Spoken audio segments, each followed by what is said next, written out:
And we're live! Hello everyone, Happy New Year! Welcome to 2022 here on the House of Hubris at twitch.tv/Saracent. And welcome to the start of a new series as we crack into Extreme Meatpunks Forever. Starting off with Extreme Meatpunks Forever Powered by Blood, the first game.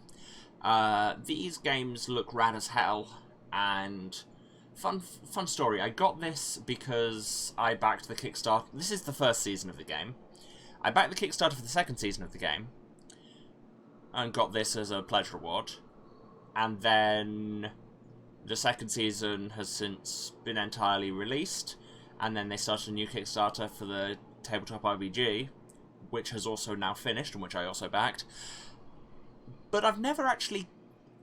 I think I've played like 5-10 minutes of the game total, because I am extremely bad at actually time management and getting around to doing things. So, you know, what better time than now, in the festive spirit, for, you know, a game about queer punks in meat mechs killing zombies? No, different from zombies. Nazis. Worse than zombies. Yes, so, in case you didn't get it from that description, this is probably going to be less family-friendly than a lot of the things I play. This definitely isn't going to be where I just streamed unpacking. That's like the polar opposite of vibe. But it should be good. So, a few content warnings first, to quote the actual developer's readme. It says, content warnings for body horror, self-harm mentions, suicidal ideation, racially charged violence, brackets, I try to keep it light but it is a game about killing neo-Nazis, alcohol, abuse mentions, gender dysphoria, and the end of the world. Looking back on this list, the game seems super grim, but I promise it's not. I'm inclined to take that promise. Like, let's just say that I have... because this is another visual novel series, but I have more confidence that it will treat topics well than Zero Escape did. So, you know, upward trajectory at very least.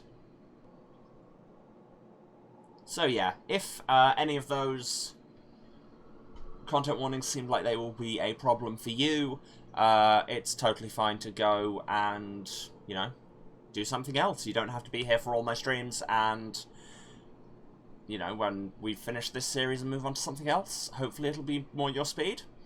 Or if you want to hang around and talk about it in the chat, that's great. Just, you know, be decent about it and have a good time together, and try not to... like, you can talk about it, just don't... just keep it civil, is my... yeah. Is the point I'm dancing around. I don't know why I'm dancing around it. Yes, I know the sound went weird there, but that's for technical reasons. If there's any issues with the audio, please let me know. Obviously, with starting a new game, there's always a little bit of trouble, but otherwise, let's go, shall we? A new game. This is a story about... oh, no, don't just immediately kick me off with the Fresh Prince. What are you doing? This is a story about a world much like our own. The people there are like the ones here. They're weird, they're messy, they're trying their best in a broken world. Most things are the same. There are a few differences, though. First off... well, I'm sure you figure it out. I'm sure we will. Episode 1. Pilots. Part 1. A seedy dive bar at the edge of sundown. It's a Saturday and the game's on the radio. Is that still a bit loud? That seems like it's still a bit loud. Let me... oh, good, because there's your problem, is that the audio settings I tuned before have reverted. So instead we do it live. Yeah, those levels look better. A seedy dive bar at the edge of sundown. It's a Saturday, and the game's on the radio. Sam and Jason are at the bar. Jason is exuberant as the Blood Masons score a point. Sam gives off a weak smile. Woo! Go Blood Masons! Hey, go Blood Masons. Wait, I zoned out! What were we just talking about?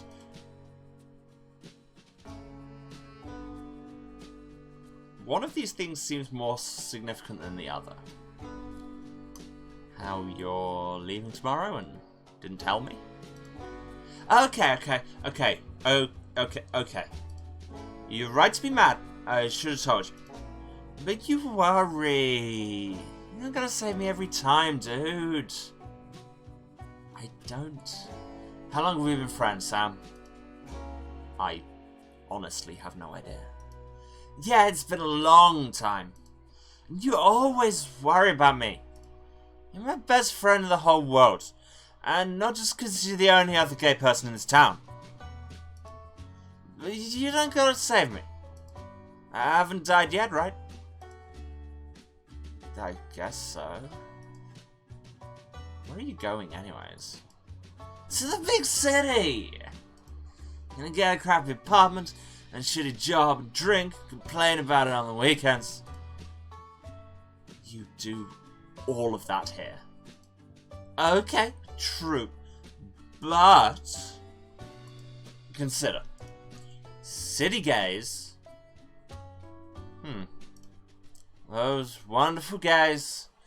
Never once seen a murder horse, or believing in cryptids ironically. As blushing virgins to the total horrifying void that is growing up here. Sam looks like he has something he wants to say, but the Blood Masons score the winning point and Jason loses his shit. Ah! Woo! Yeah! Ah! Jason notices a couple of brooding fans wearing the grayscale of the Fash Collective. In your face, Fash Punks! Hey, Jason. You're sucking sports and you're sucking life! The two look at each other and get up in unison. Jason, buddy, you should probably... I'm gonna kick your ass! No, wait. I'm too drunk to kick your ass. My friend Sam's gonna kick your ass!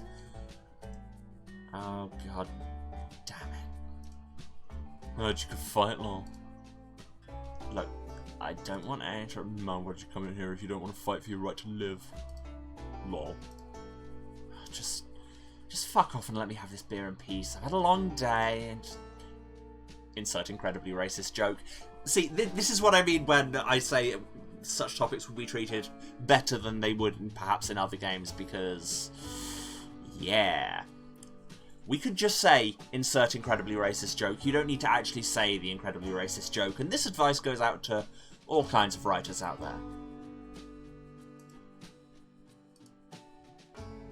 Now look at him, he's stumped.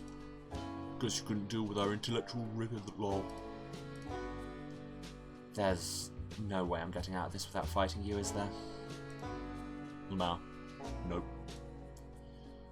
Fuck it. Fine. Parking lot, 5 minutes. They leave, sneering and giggling about getting a rise out of you. God, they suck. Hell yeah, you got this, dude! So, are you gonna back me up? I'm too drunk to drive! God damn it. You are Sam. Jason follows you out into the parking lot, stumbling over his feet. He cheers you on as you face the mech. Yeah, there are mechs in this. I mean, I mentioned them already, and there was a picture of one on the title page, but hey. You climb inside the ribcage, wrinkling your nose as the stench hits you. Rot smell, grass cuttings, fertilizer, leftovers from the day's work. You grab the shoulder meat, strap yourself in. You grit your teeth, whisper your name, and plunge your neck backwards onto the spike. The shock of millions of new neurons entering your system makes you double over. Your digging claws scratch the asphalt, uneven and cracked, feeling every inch. It's hard to control, but you've learned how to ride it out. After a few seconds, you stand. You are roots among ash.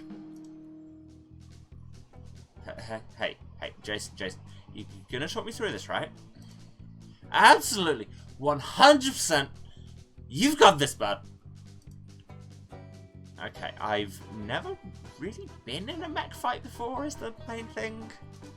What? You talk about piloting all the time. Yeah. On the farm, you know, my job. Okay, okay. Jason lowers his voice down low and gets close to you. Is it me or is this music still a bit much?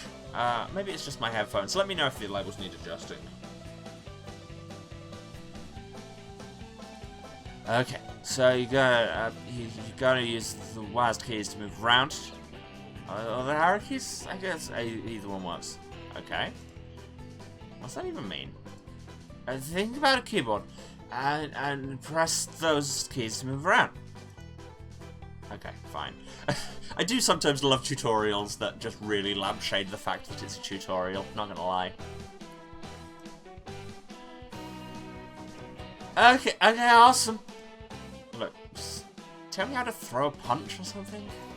Alright, yeah, okay, so, imagine you're holding a mouse, right? Oh my god, I am holding a mouse. And if you squeeze it with your left finger, you'll punch wherever the mouse is pointing. What? Wait. If you squeeze it with the right finger, pow! What's that mean? I don't know. It does something different for every pilot. So if I squeeze the left side of the mouse, I throw a punch in the direction you're pointing with the mouse. Right. And if I squeeze the right side, something will happen. Yeah! Try it out, dude! Okay, here's my punches, which are just a contrail. And, oh, I get a blink teleport. That's exciting. Whoa, how'd you do that? I don't know, I thought about the mouse, and the next thing I knew I was 20 feet away. Awesome!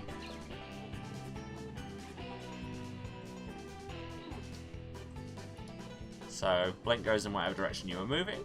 Excellent. Right, so I'm guessing this is our fascist friend, and by friend I mean victim. We can do this or what, lol? Yeah, you know what, fuck it, let's dance. Okay, lol. I mean, yeah, what's your point? Jeez, it's like you want me to kick your ass?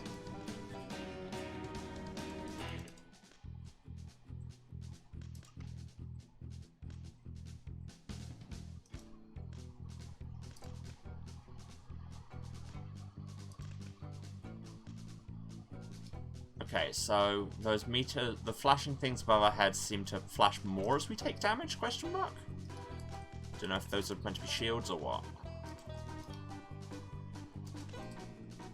Blink advance. Holy shit! Oh, I knocked him out. Yeah! God love you, Jason. You are perhaps too enthusiastic about literally everything. What should I do now? Make him feel shame. What? Push him back into that ditch in the north.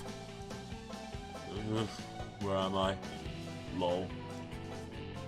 Right, got up. Knock him out again. I want to stretch this time. Remember, push him in the ditch. Well, I guess we know what we're doing. Let's get round to the south of him. Gotta time your punches better, my fash dude. Or don't, and just let me keep beating you in the face. That's great. Okay, so that meter is a stun. Hell yeah! You should have showed him! I guess so. Okay, we should run from the cops now. Wait, what? Did you spit up fash? Cops like fash.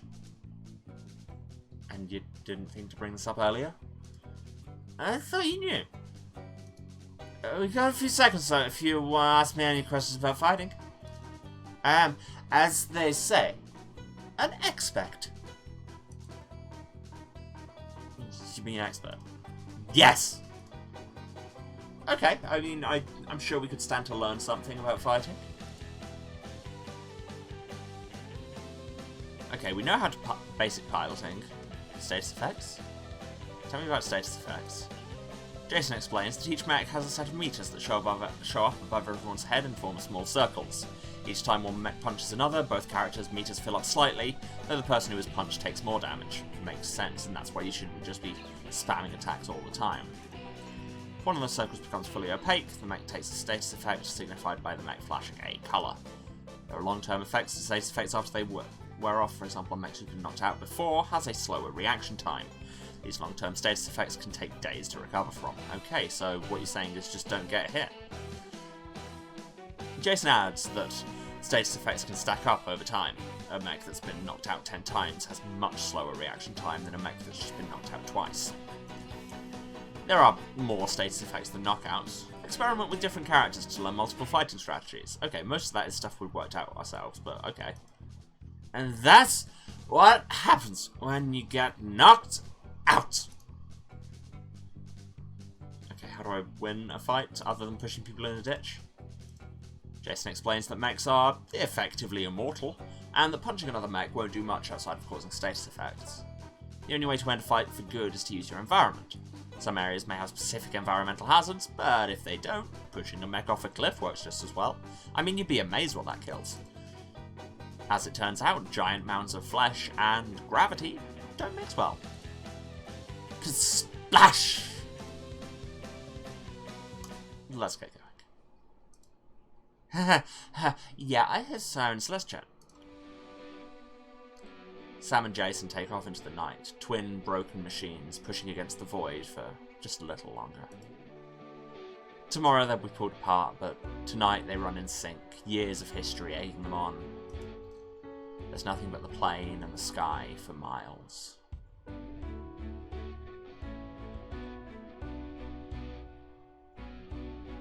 Yeah, those... Wait.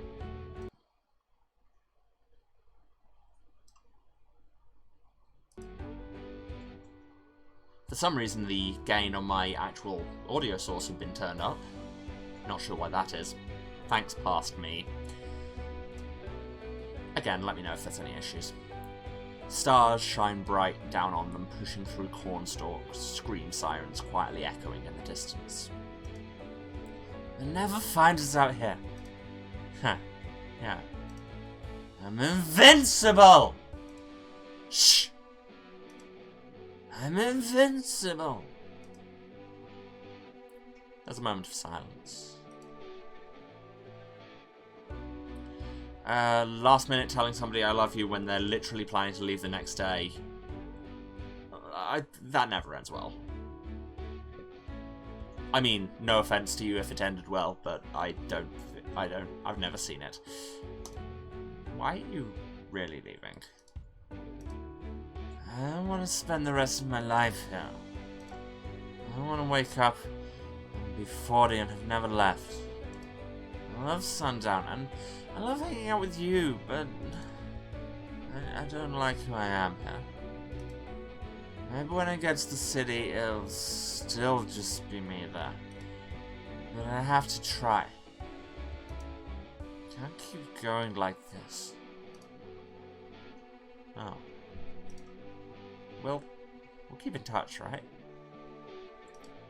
Yeah, I'll write to you as soon as I can. Okay. Good. I don't want to lose you. Ah, feelings.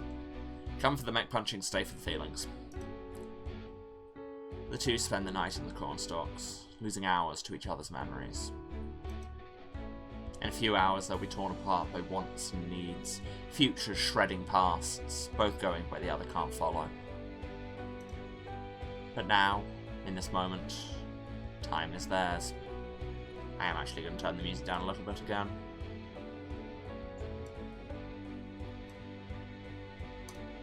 That's better. Until the bright comes, they're together, and they should be. Just a little bit longer. Just a little bit longer. Just a little bit longer. The next day, across town.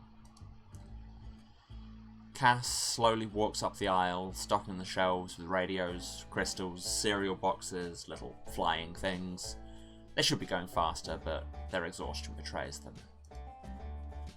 They stop to examine a blood potion when a shout rings out behind them. Hey, Cass! Cass jumps a little, but tries not to show it. Liana would never let them forget it if she actually managed to scare them. How's it going? Oh, you know. Stuck in the shelves and shit. How are you? Wait. There's something different about you.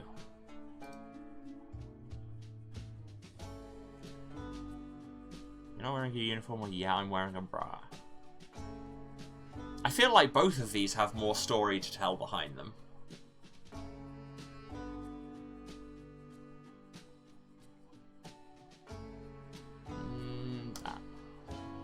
Yeah, I'm wearing a bra.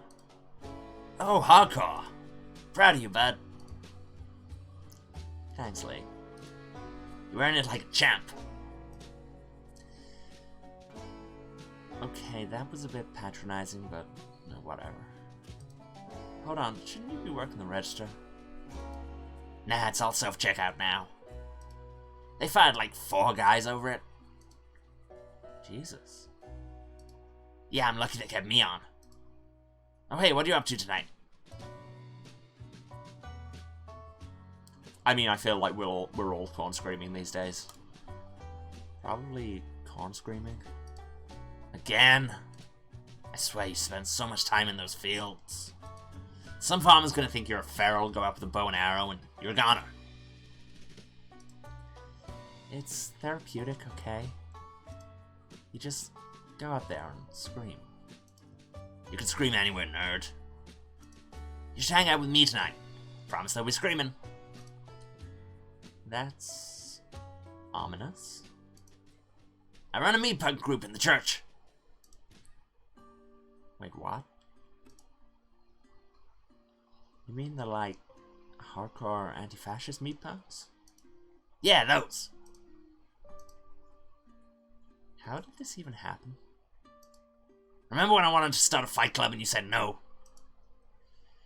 Because they're a horrible idea, not to mention illegal. All fun stuff's illegal, Cass! That's a statement. Anyways, I started looking into alternatives. Almost went for roller derby, but it's hard to get a mech to wear roller skates. So I rented out the church community room once a week for a Meatpunk group. Got flyers and everything. Wow. Let me just take that info in for a minute. I think that's a reasonable reaction.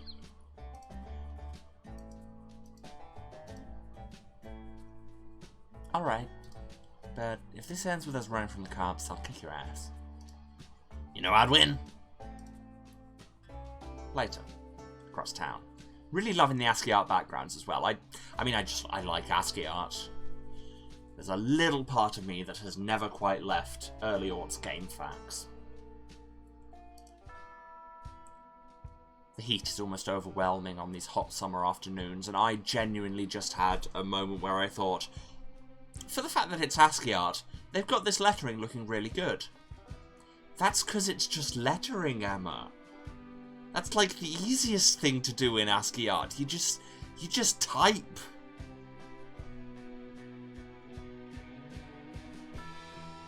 Yep, good to know. There we go. Half an hour into the first stream of the year and I'm reminded that I'm an idiot. The heat is almost overwhelming on these hot summer afternoons.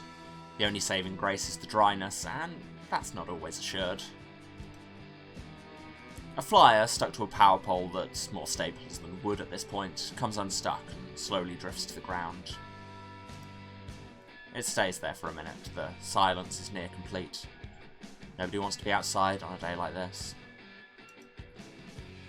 Then a light breeze picks it up and nudges it towards a single mech walking down the street.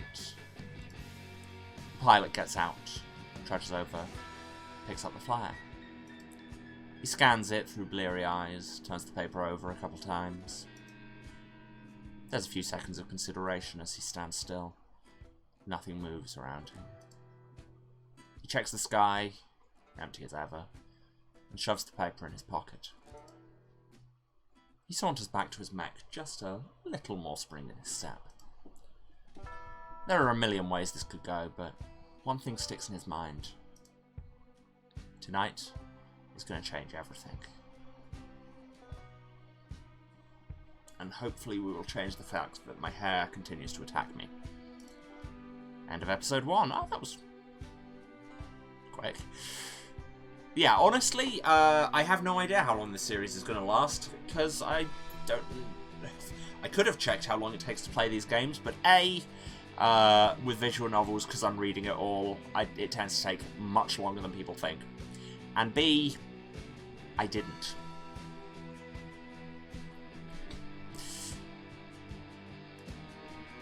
Continue. Save and continue. Episode 2. Pilots. Part 2. Cass and Leanna wait in the church community room, watching the door. Again, these are nice backgrounds.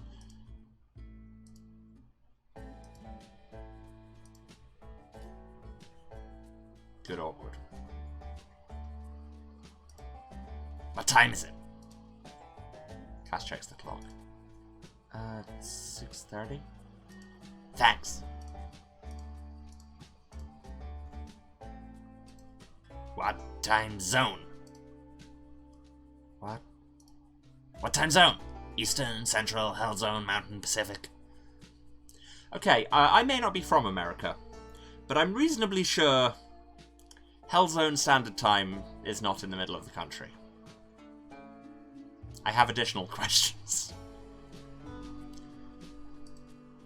It's our time zone. Don't they change, though? No?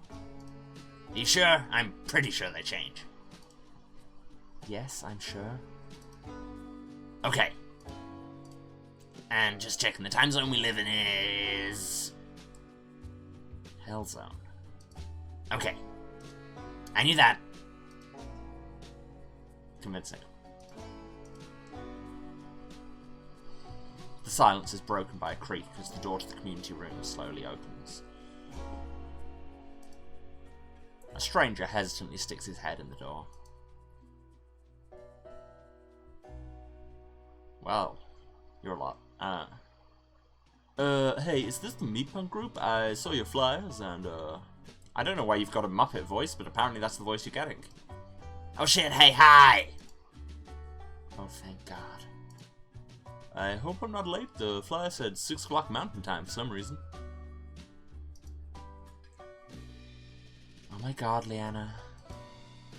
Look, I'm gay, okay? I can't do math. I mean, if I had a penny for every time I've heard this.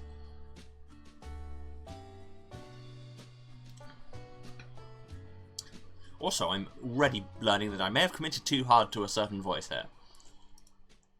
That's not even... Whatever. Shouldn't we do introductions? Alright. Everyone say your name and...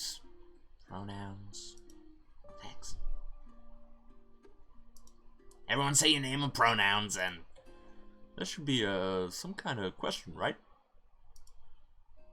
Ooh, good catch. Everyone say your name, pronouns, and... Where you're from, most recent near-death experience, or biggest fear. Biggest fear is a little... I mean, 2 of these are a little heavy for a first introduction. I'm just gonna go where you're from. Where you're from? Sure, that works. I'm Brad, he, him, and I never fucking learned how to read. Okay, A, how did you know the flyer said 6 Mountain Time? And B, that was not the question. What? Sorry, I couldn't resist. God, how does one pronounce a button mash? Key smash, whatever, words. It's interesting how those two have different connotative meanings in modern internet vocabulary, which apparently we're pronouncing like that now. I'm from Sundown. Lived here my whole life. My parents are from down south, though. None of these accents will be region specific, but that's fine, because I don't know what a Howzone accent sounds like. Oh, nice. I've also been here my whole life. Oh, yeah, also, Cass, they, them. Oh, rad. It's wild having, like, a history with this place, you know? I get it. I'm Leanna, she, her, and I'm from a little town out in the mountains.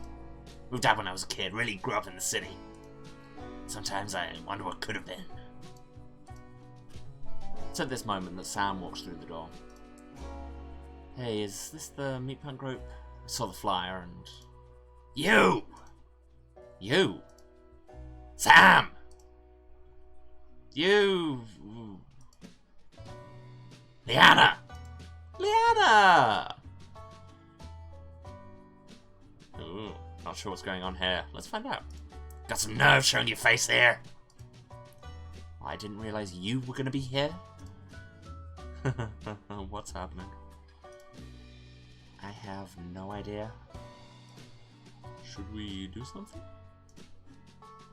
Wait, why am I mad at you again? You don't remember? Ah! Ah!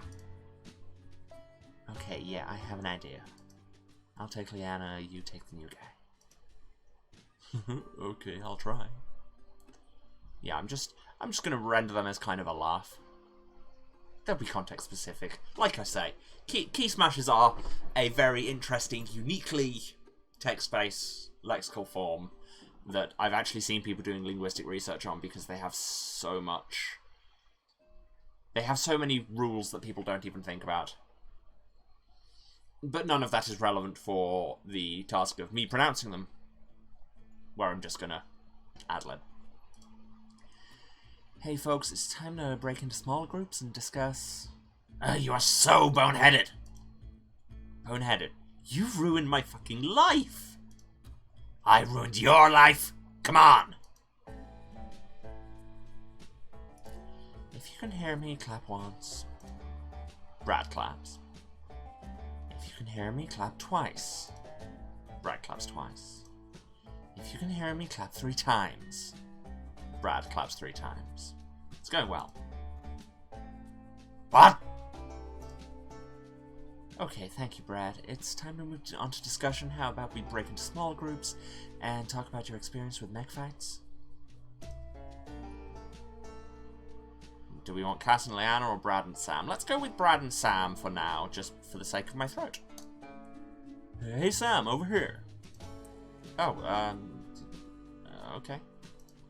Sorry, I didn't catch your name. Oh, it's, Brad, he, him. Nice to meet you, Brad. What's the deal with you and Leanna? Honestly, I barely remember. It was years ago. She just never knows when to let up, you know? And I was just a kid. Just a little tip. Don't get in a prank war. It's not worth it.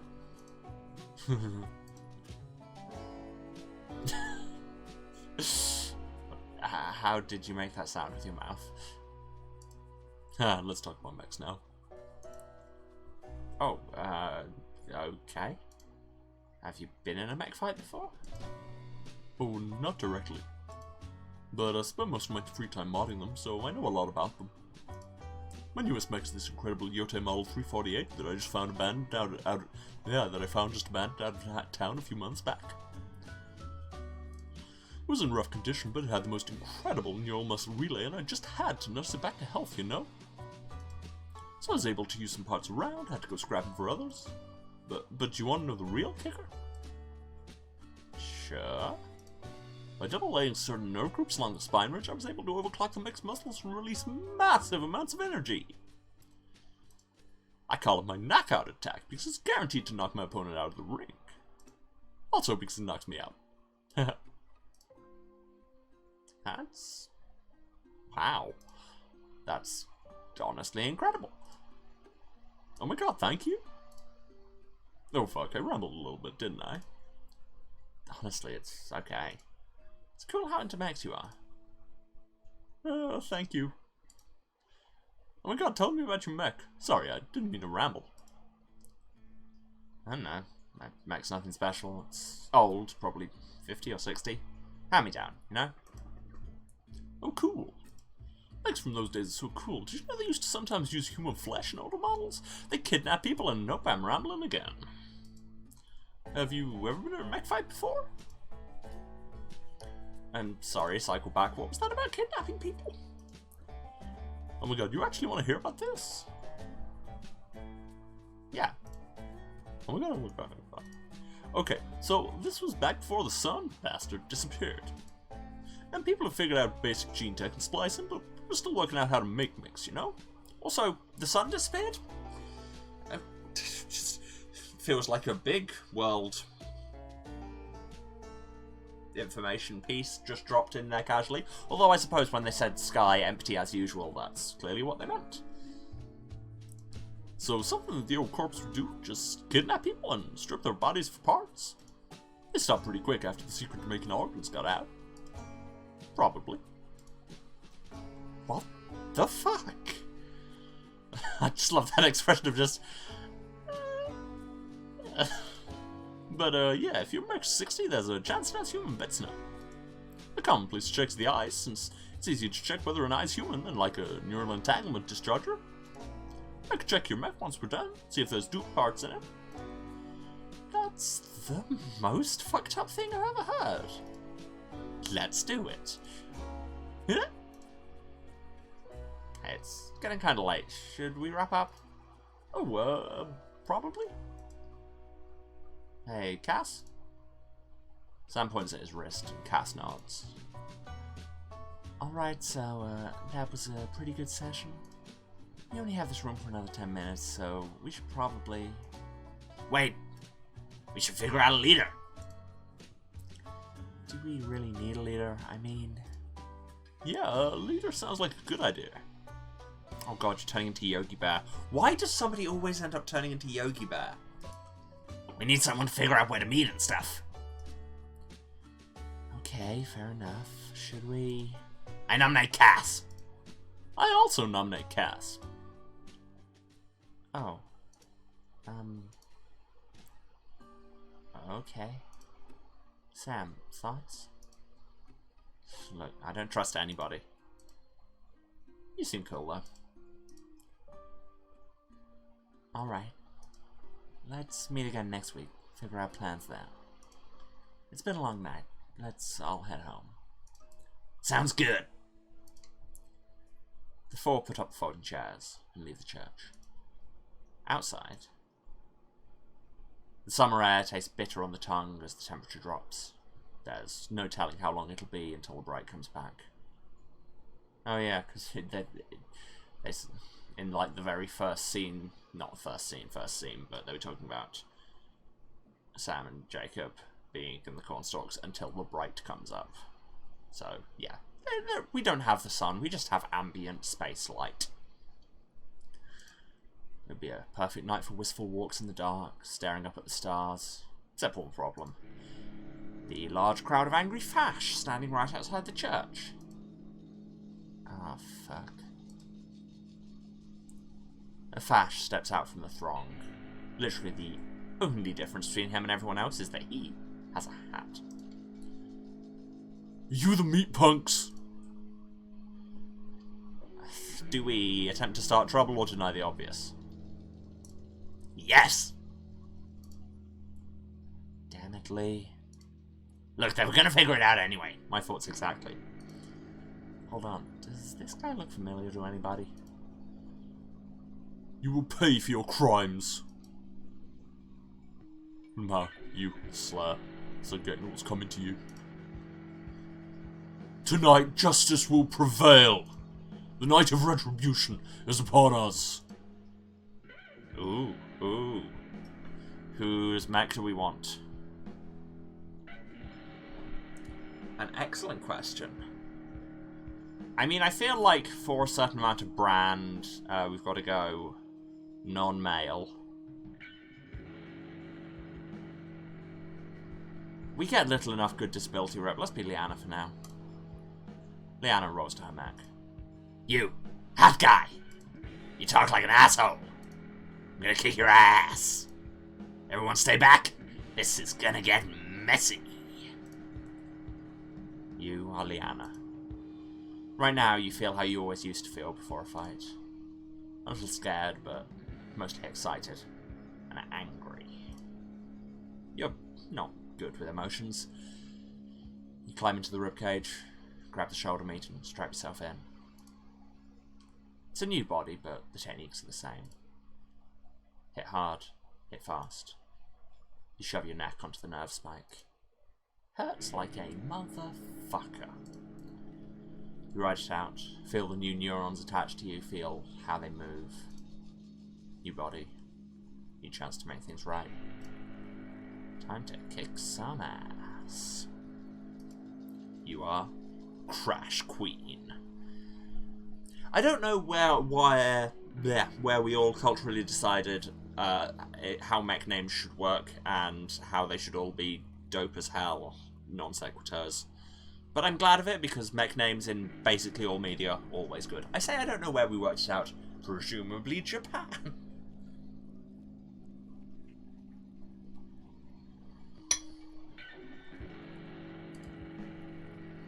The bitter cliffside air makes you cough as you stand.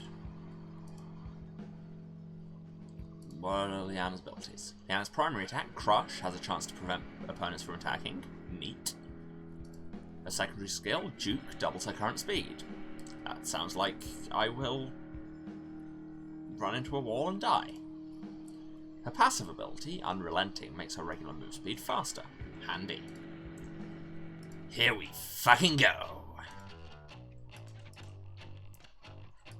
I feel like it. Oh, well. Bye. Aha, now I have two of them. Ho ho ho. Bring out. Oh god. Wow. She is like a train. I'm in favour of this. Okay. Can I wait a second for my knockout meter to fade? Will it do that while I'm not in active combat? Yes, it will. Really loving the punk soundtrack. Again, a soundtrack that I own both seasons of, but have never actually got around to listening to because poor time management. Okay, so Juke you have to activate while you're actually moving and it just gives you a boost in that direction. Okay, good to know.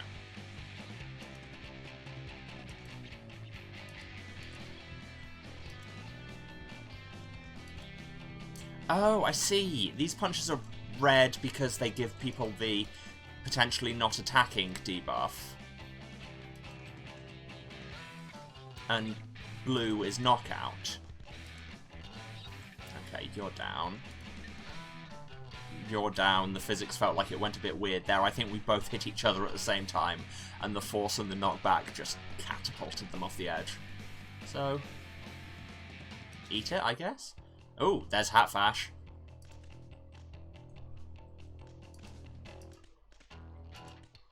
Who has just killed his fellow Fash. Oh no, I am crushed.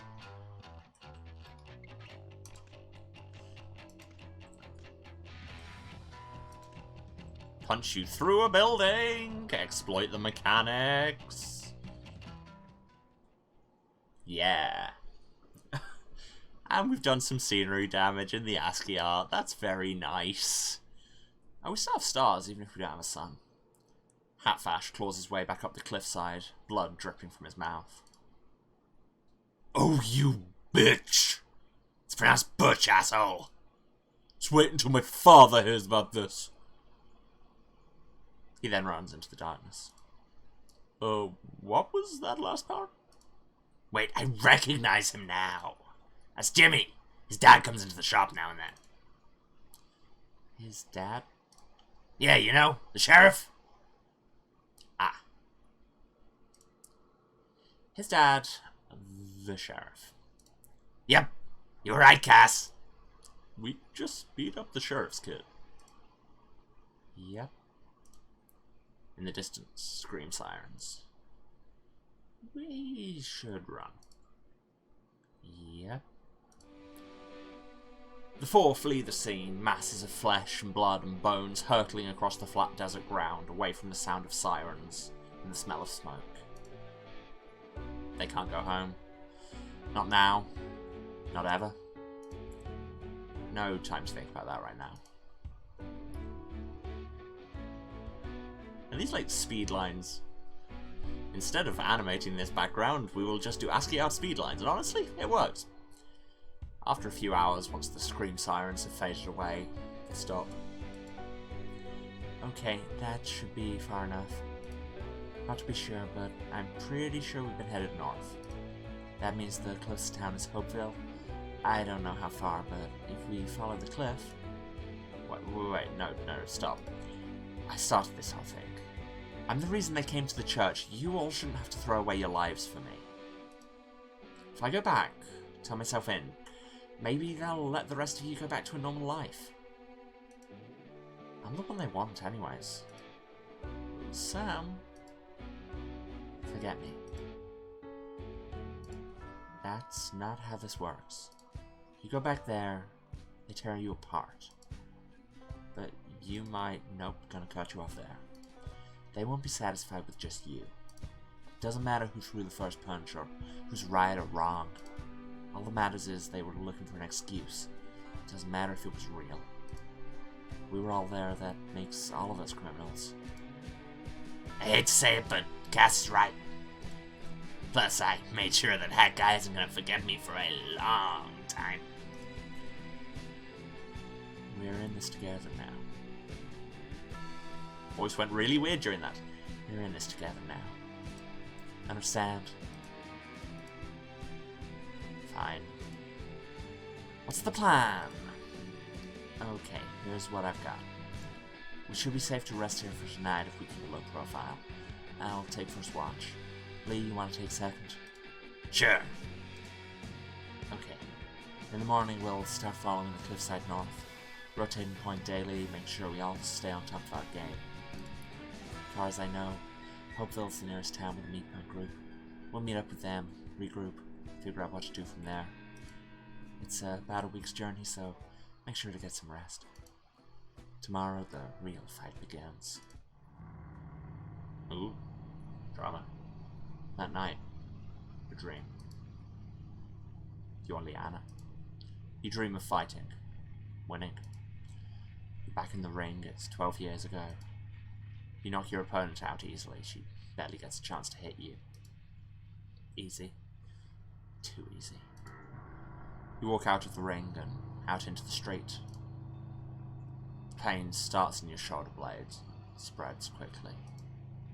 You can't stop it as it takes over your body. There's nothing but the pain. The future hurts. The future hurts. The future hurts. The future hurts. Cash shakes you awake. You're back in the desert. It's your turn to keep watch. End of episode 2. I am liking the differences in presentation between different moments and how you can really give off such a different vibe just by switching around the interface, different fonts, stuff like that. So we'll continue. Episode 3, Infinite Desert Hell Zone. The first thing Sam feels in the morning is the cold air, the colder ground, and a foot in his back. Ugh, what the hell? Wake up, it's getting bright. She kicks him. Why are you doing this? December 12th, 8 years ago. Get up! She kicks him again. Fuck, okay, I'm up. Sam slowly opens his eyes. Brad and Cass are stretching, slowly getting the stiffness out from a night on the ground. Liana looms over him. Liana, you know I have no idea what you're talking about, right? Seriously? December 12th, 8 years ago. No memory at all.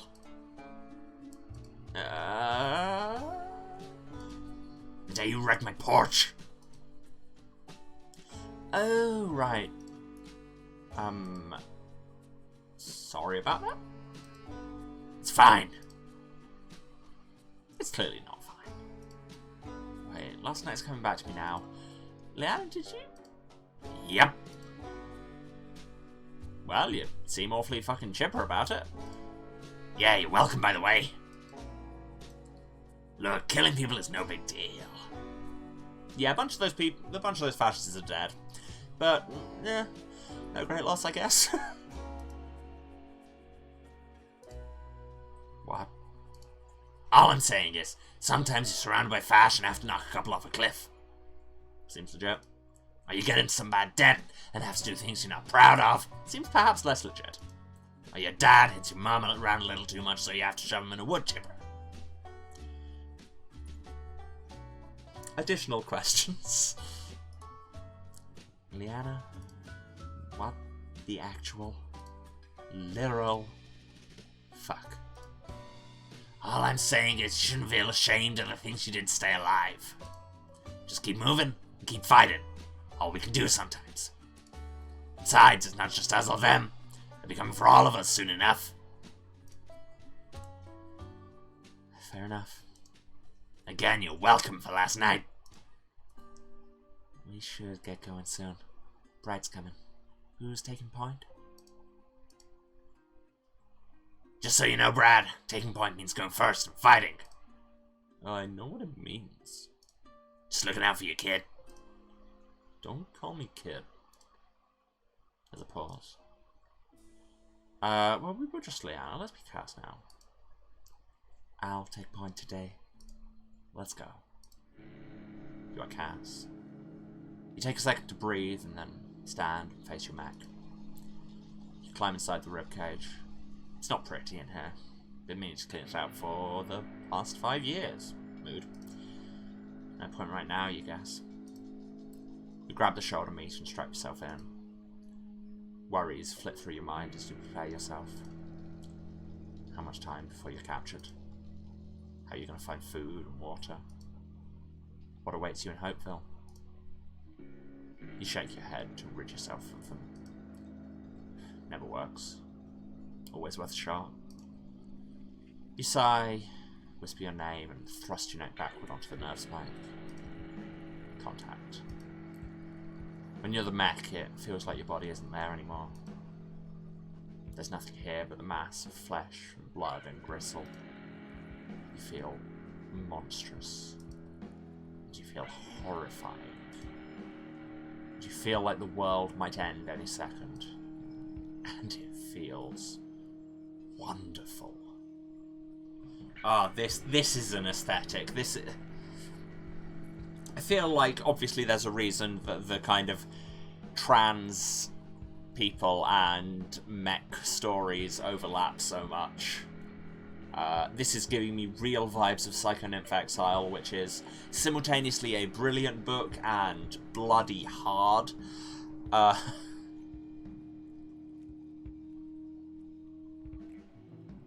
And I have to assume possibly an influence on this, but they're just both products of the same scene.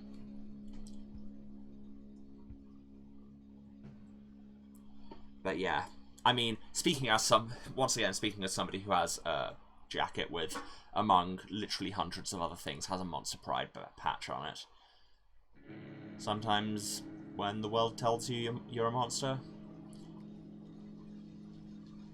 sometimes the power fantasy is proving them right. You stand. You are all or nothing. Good mech name. Oh, we get more of an adventure section here. The bitter cliffside air makes you cough as you stand. What are Cass's abilities? Cass's primary attack is Crush, same as Leanna's, okay. Secondary skill, Bulwark, negates most of their current momentum. Punch Drunk makes them stronger the more long-term status effects they're suffering from. Okay, so as we get beat up, we get better at getting beat up. Excellent. Let's do this. Encountering resistance. Here we go.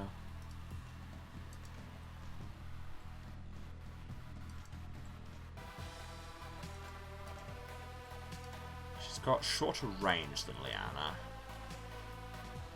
I guess it's reach, not range, when it's melee.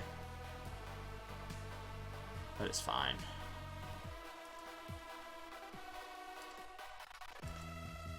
Ah, okay, momentum went a bit screwy there, but worked out in our favour.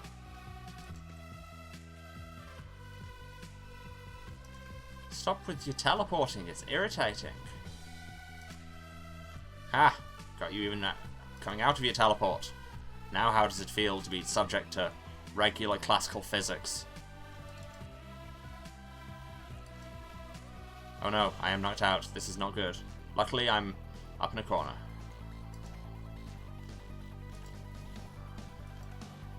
It's really annoying how they've got a longer reach than me. I mean, I still won because I'm a badass, but you know. Take a second to vibe to the music while I heal, and let's go. Now you are Crush. I mean, that probably didn't... Oh no. Not good, not good, not good. Again, I'm in a corner away from everything else, so that's something at least. Bye-bye. Okay, this is a much less good place to be. Oh no, oh no, oh no, oh no.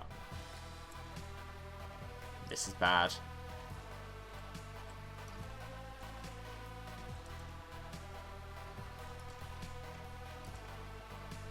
Okay, you got crushed, that's good. And I've been knocked out, which is not good. Now stop being knocked out, please. It's very irritating. And also, couldn't you just get off the cliff and die? Okay, that's one of you. Now for the more annoying one. No, don't go down there. Don't want you down there. I want you... there you go, over there. Playing mech mini-golf over here. There we go. So hopefully some of this long-term status effect from being knocked out a few times is going to be making Cass stronger. So that's good at least. Seriously, this is some dope battle music.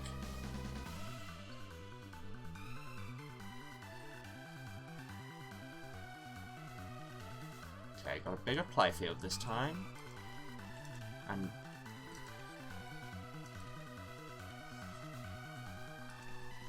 okay, one down. Get on the right side of this other one. Quite literally.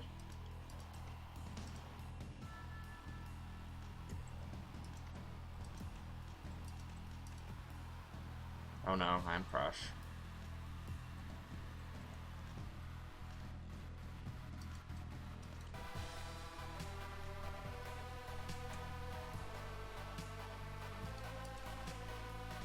Yeah, so their special ability is an interesting one, and basically I have an air brake.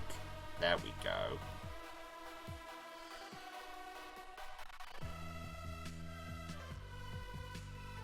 Which is not in the suite of combat abilities you usually expect, but just being able to go... stop dead. Oh. Suddenly, a refill station. Hey, was that there a minute ago? Fuck, I wasn't looking. Probably. Well, I lost a good amount of blood last fight, so... you should check it out. You should be quick, I don't like the look of this place. Yeah, me neither. Don't trust her. Brad, you know Mech's best. Wanna fill us up? Yes. Whatever that means. What? I don't know, like, yes, but gender neutral?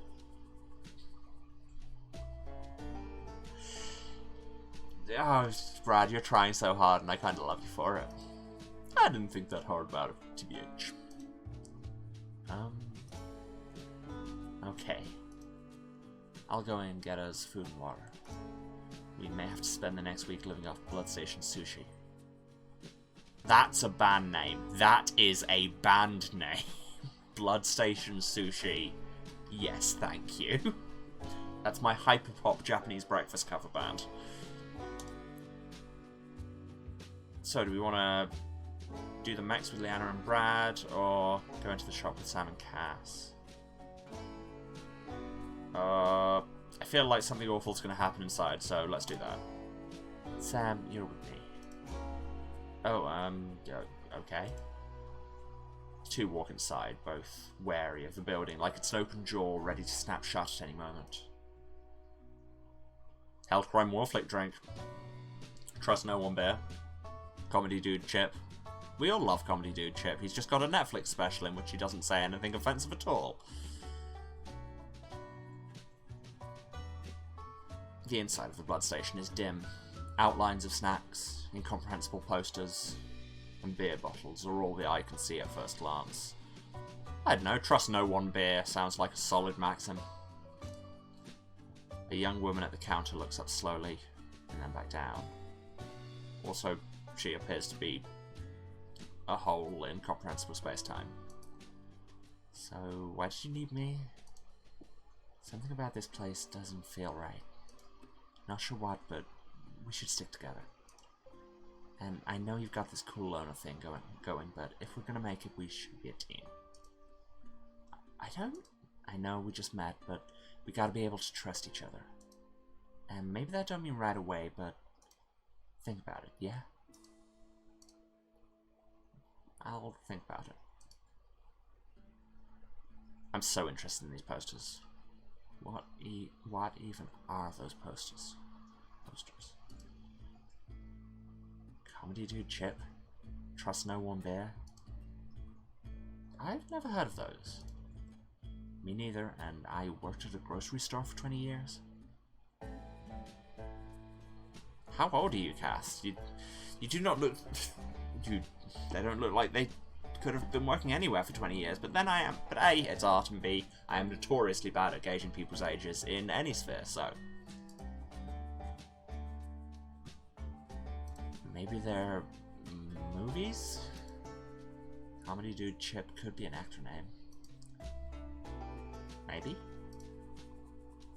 The two fall silent as they examine the aisles of prepackaged food. Important question. Is anyone allergic to anything?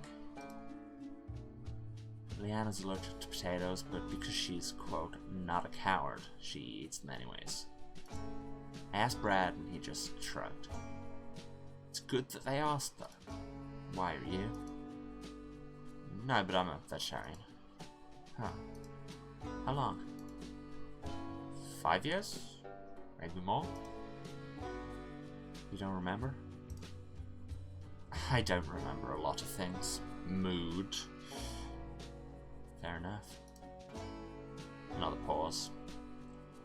How are you holding up? That last fight looked rough. Feels like we're digging ourselves deeper and deeper into a hole, you know? But we gotta keep pushing forward. I'm a little beat up, but I'll be okay. Okay. I think we got everything. A week's worth of protein bars, junk food, and water. Shit, this is gonna clear me out, huh? I can help cover the... no. It doesn't matter. Keep your money for later down the line. Yeah, don't impose your help. That's rarely a good idea. Is this the Queer Biopunk winner? Yes, it is. Hello, Abby. Welcome to Extreme Meatpunks Forever, powered by Blood. Yes, this is the winner of the Twitter poll for what series I should do next.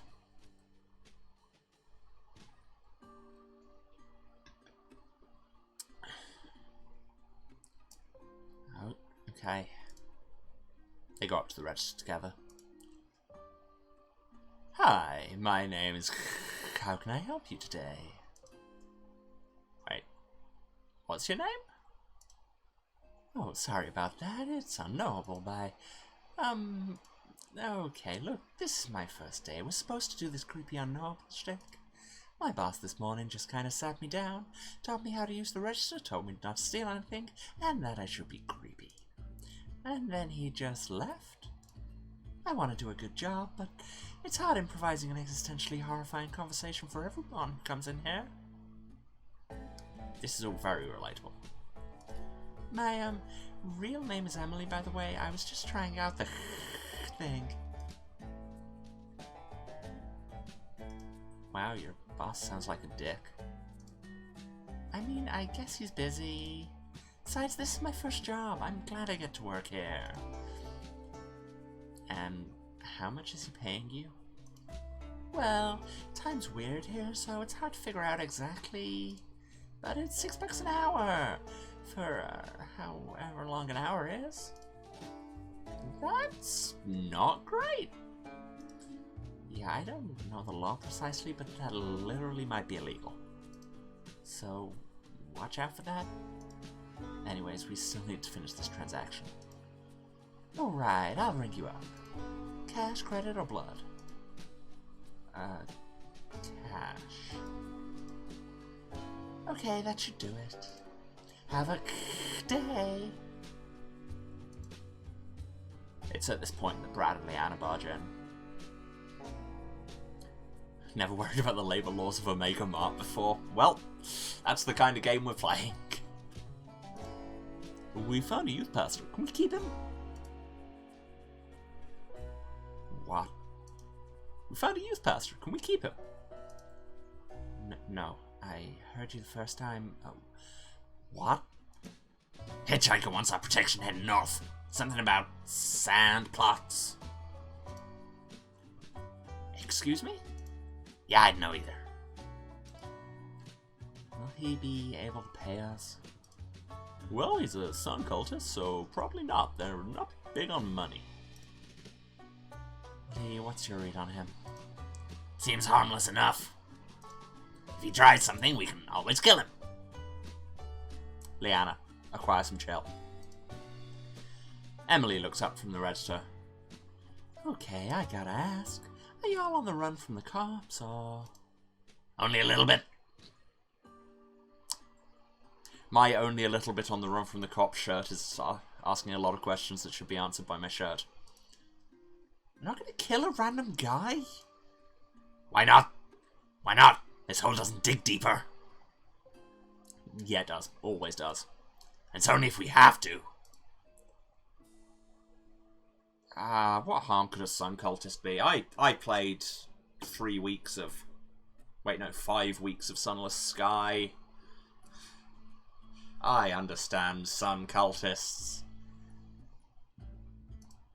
We should bring him. If he makes trouble, though, he's out. Should get going. Gotta find a place to rest for the night. Brad, mind getting, what's his name? Ed! You got it!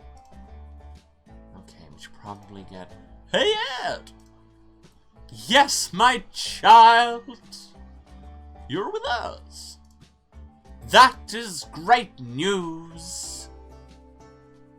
Wow. Ed, you've got a lot going on there. The rest of the night goes relatively uneventfully. The five wander the desert and eventually find an isolated corner between boulders. Brad spends the night fine-tuning everyone's mechs. Nice. Leanna gives Cass some more tips on fighting. Sam sits on top of his mech and watches the stars. Ed examines the local flora. When sleep comes, it comes without dreams. The next morning.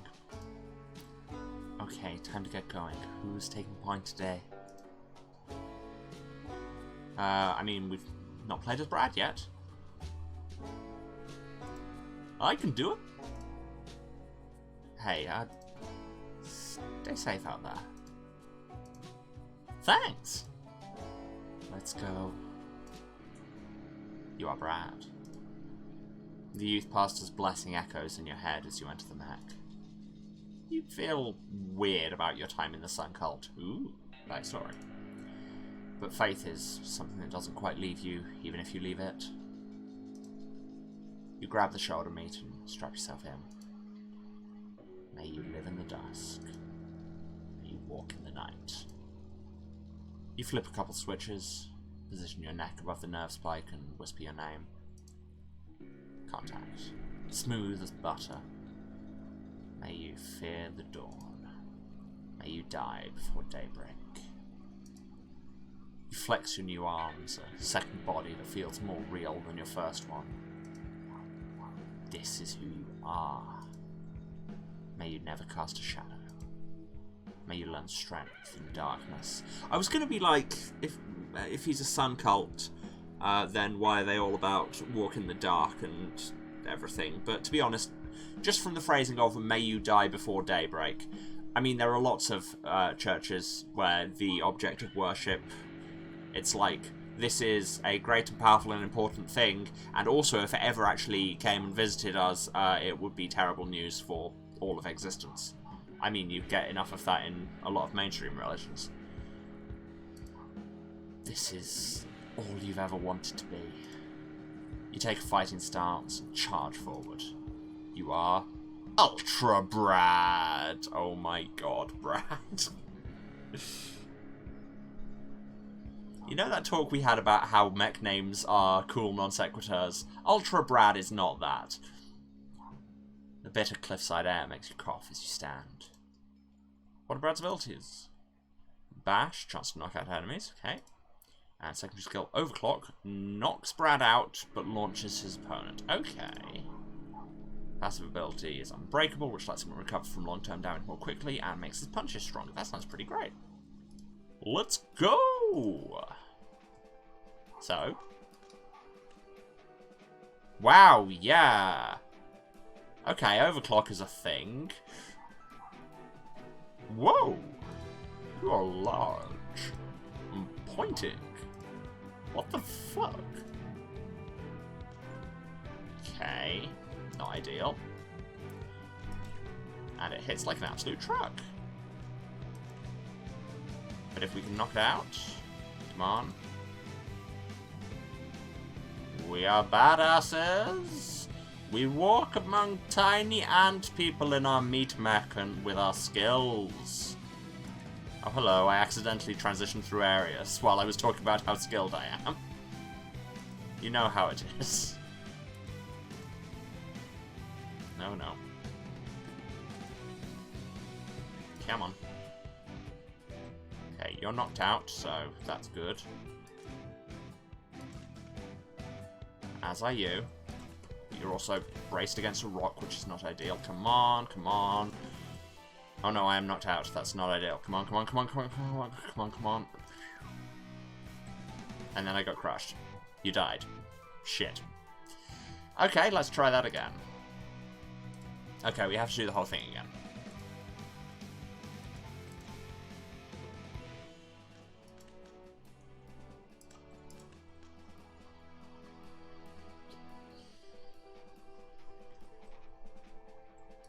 Yeah, large mech, we know.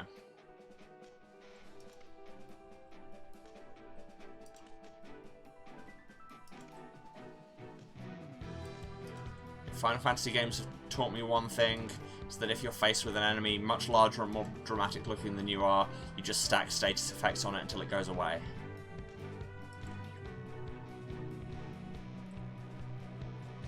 Or in this case, punch it off a cliff, although I suppose that's a different Final Fantasy boss battle.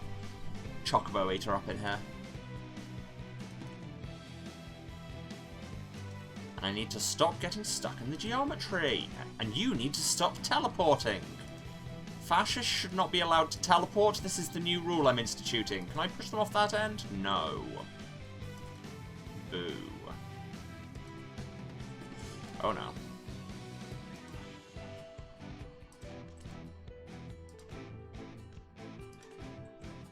I've been crushed, which is not ideal. But you're knocked out.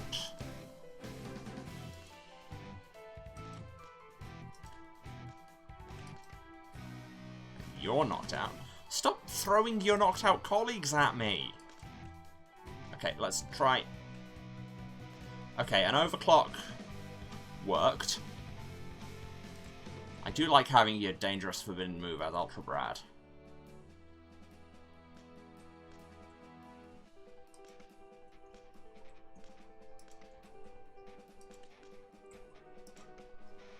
Come on. Now you're knocked out. And you go off of the cliff. There we go. And now we wait to heal up a bit while I take a drink of water.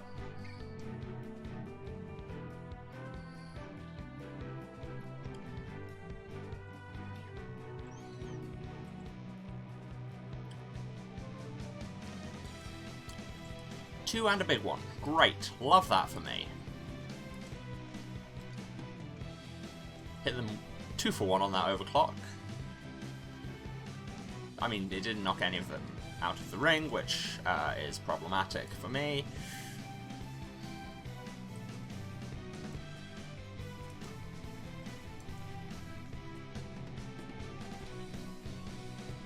Haha! Not the one I thought I was aiming at, but it all works.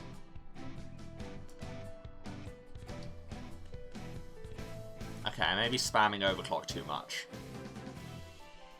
It may not, in fact, be the answer to everything, and now I've been crushed. Boo. Boo to that. But that's fine, because overclock! Didn't work. Seems to be getting less effective the more I use it. Which I don't love.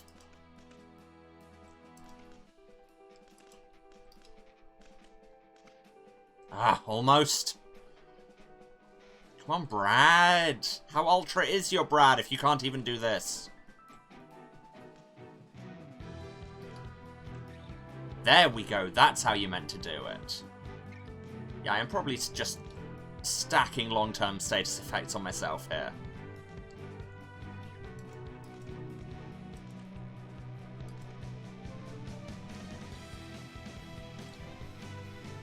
There we go.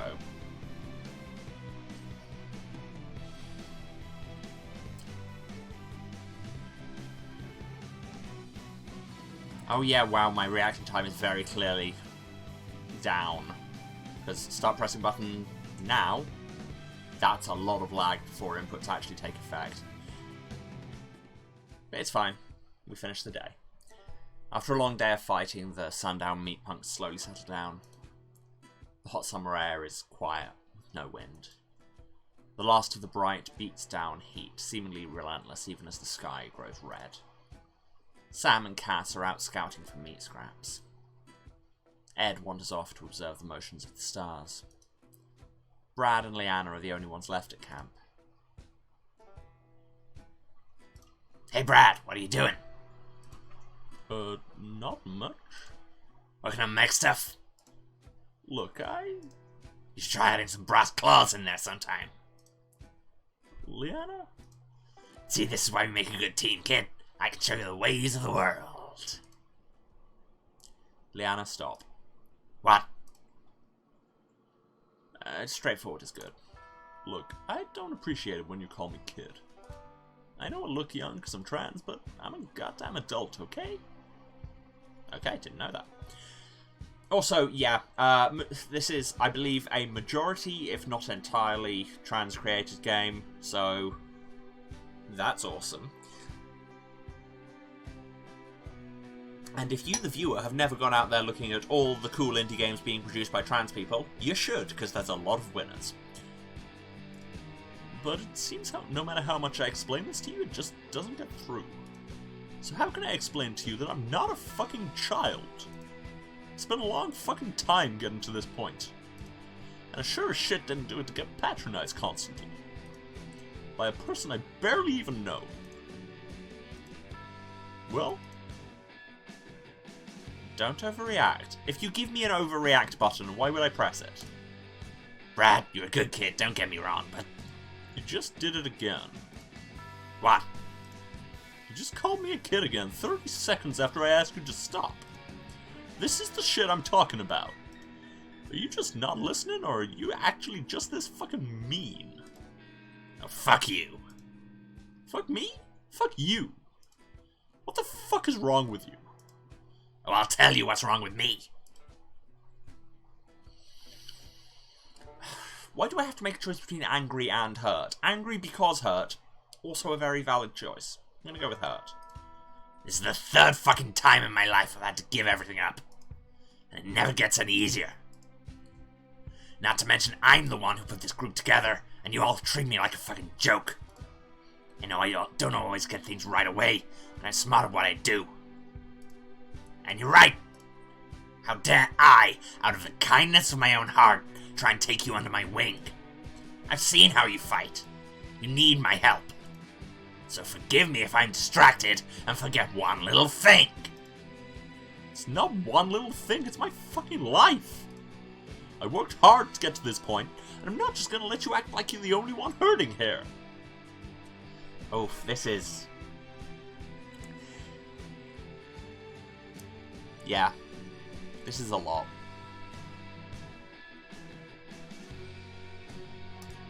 It's clear you don't respect me, so just fucking say it to my face. Fine. Ah! Fuck this. If you don't respect me, I'm gonna make you respect me. Are we about to Mac fight? Fight me. Whoever loses has to leave the group. Now you're speaking my language. Wait, hold on, what? Huh. End of episode 3. Save and continue. Episode 4. I think... Let me just check a second. Yeah, that's... There's only 6 episodes in Season 1, so... Apparently we're already halfway through? Huh. Well, actually, in that case, before we get started, let me just get back in the frame. We're just about the right time to take a break, actually, so I might do that. Because this has been... It's been heavy already, and I think it's only going to get heavier, but I am really enjoying it. So, yeah, I'm going to take a short break, go and stretch and get myself some more water and things, because if Liana's going to keep talking, and I suspect she is, I'm going to need a better throat for it. So, yeah. I'm going to go do those things. Would recommend that all you all do the same. Get up, move around, drink something, maybe eat something, take your meds if you haven't. And... yeah, I'm going to run some ads. Appreciate it if you let them run. But otherwise, I will be back in 5-10 minutes. Love you all. See you in a few. And we're back. Hello, everyone. Should we get into episode 4? I don't know why I phrased that as a question, because frankly, I'm going to. It's that, or you just watch me stare into the camera dead-eyed for another hour and a half. Episode 4. Crossed Claws. Previously on Extreme Meatpunks Forever. Wow, we get a previously now. It's clear you don't respect me, so just fucking say it to my face. Fine. Ah! Fuck this! If you don't respect me, I'm gonna make you respect me. Fight me. Whoever loses has to leave the group. Now you're speaking my language. Wait, hold on, what? Are you sure you want to do this, Liana? Yeah! Fuck it, why wouldn't I be? Because this is a horrible decision? Look, if you win, Brad's gone and probably dies in the desert. We lose the only person who knows how to repair a mech. If he wins, you're gone, you die in the desert, and we lose our most experienced fighter. I can't really stop you, I'm not a cop. But seriously, reconsider this. Okay. Reconsidering. Alright, I've reconsidered. You still want to do it, huh? Yeah. Fuck, okay, fine. I want to point out again that this is a horrible idea, but I know you won't listen. And we might as well get this over with now. So I guess it's my responsibility to be the ref. Okay, y'all ready? Fuck yes! I'm ready? Can't believe we're doing this. Alright, suit up, we start in 10. The two part to opposite sides of the camp, full of anger and hurt, ready to do anything to break the pain. And now, dear reader, I must ask you to make that decision you've made time and time again. Choose your fighter. Okay, this art, rad.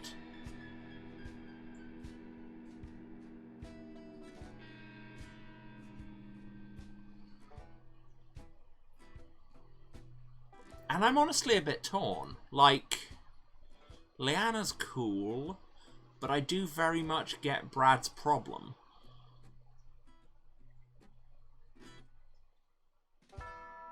And I feel like losing somebody who can do repairs would be more of an issue than losing one pilot. Although I do like their use of Kirby dots. It's pleasing me.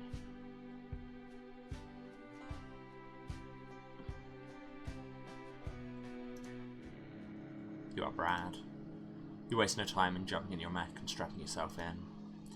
You know this is a bad idea, but you're so angry you can't stop yourself. You hate this. You shake your head and flip a couple of nerve switches. You lost everything and now you're gonna lose it again. Your head's not in the right place when the nerve spike comes through. It cuts your neck. Fuck.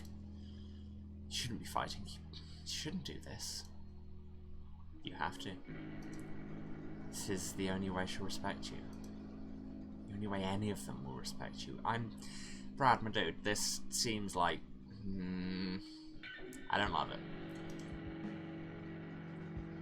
You slap some platelet fluid on the cut, flip the nerve switches again, and put your head in place.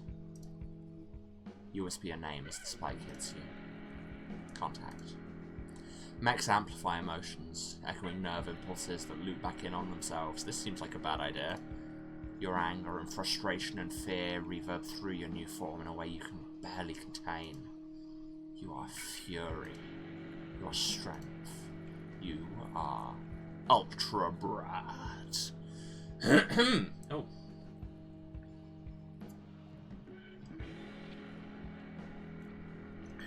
Fluids required. Okay, so y'all gonna have manners about this? No biting, no scratching, I'd say no nutshots, but mechs don't have those.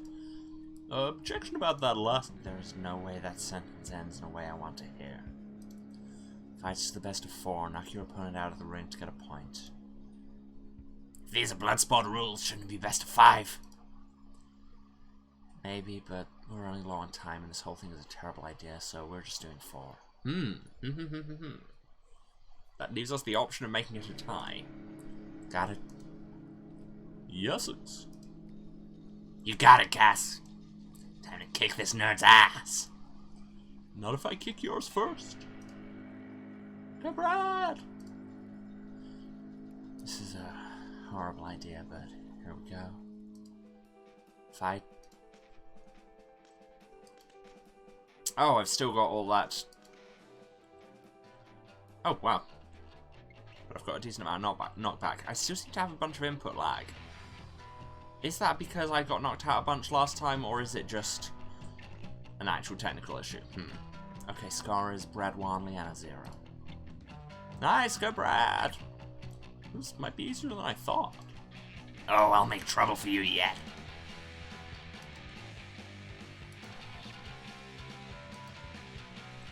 Oh, damn it. Okay, Scar is Brad Wanley and a 1. Come on, kid, wanna pack it in early? I don't want to embarrass you. The only embarrassing will be your face on the ground. What? That doesn't make sense. Fuck you. Just one punch, bam. Okay, score is Brad 2, Liana 1. Come on, dude, knock her out of the ring. Yeah, so if this ends 2-2, will neither of them leave? Because I'm down with that. You're sure going hard here, Sam. Everything okay? Yeah, it's a great day. The person who was my sworn nemesis for years is getting beat up by a cute guy. Wait, what was that? Fight? No, I don't think I will. God, the input lag. Okay, score is Brad 2, Liana 2. Huh. They're tied. Why would they not be? I don't know, I just expected this to not end with a tie. Well, screw your expectations. I am a game player. Well, it's not over yet. What? I really thought it was.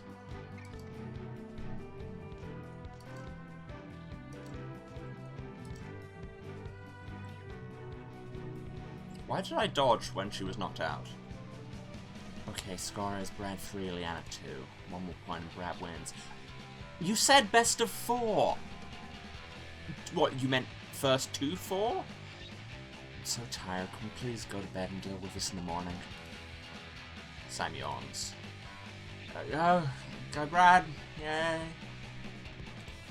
Just give up. Never give up. No matter how bad it hurts, I'll just keep going.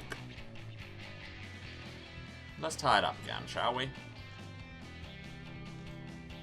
Or get stuck against the geometry, that's good too.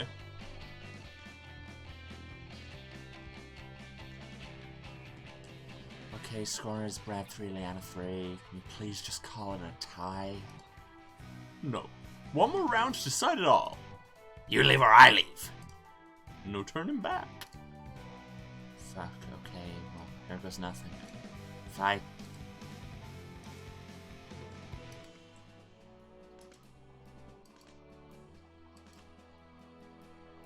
Bye-bye. I said bye-bye. I said... What? Brad jumps out of his mech and runs over to Leanna. Oh shit, are you okay? Leanna climbs out of her beaten up mech. Okay? Am I okay? Brad, you just beat the shit out of me. I know, I'm so sorry, I'm feeling great! What? I haven't had a fight that good in years. You're right, I haven't been treating you fairly. You just proved it to me. I'll head out if you still don't want me here, but... No. Stay. That's all I wanted. Alright. Well, that happened. We should get going soon since you two were up all night doing whatever the fuck that was. Guessing neither of you are in fighting shape, huh? Yeah, I've got a few broken bones to deal with. Just casually. My mech's heart literally stopped, so... Okay, that leaves you and me, Cass. Haven't been Sam in a while. I can take points today. Okay, let's get going then. I have returned! Oh yeah, it exists. Whoa, where have you been? I got lost between the large boulders for the past several hours. It was dark. Whatever, let's keep moving. You're Sam. You're really proud of Brad for winning that fight. You climb inside the mech. It smells deeply pungent from a few days without washing. Maybe you could talk to Brad about that. You should admit it to yourself. You've got a crush on him. It's terrifying to even think, but you haven't fallen this hard for anyone since...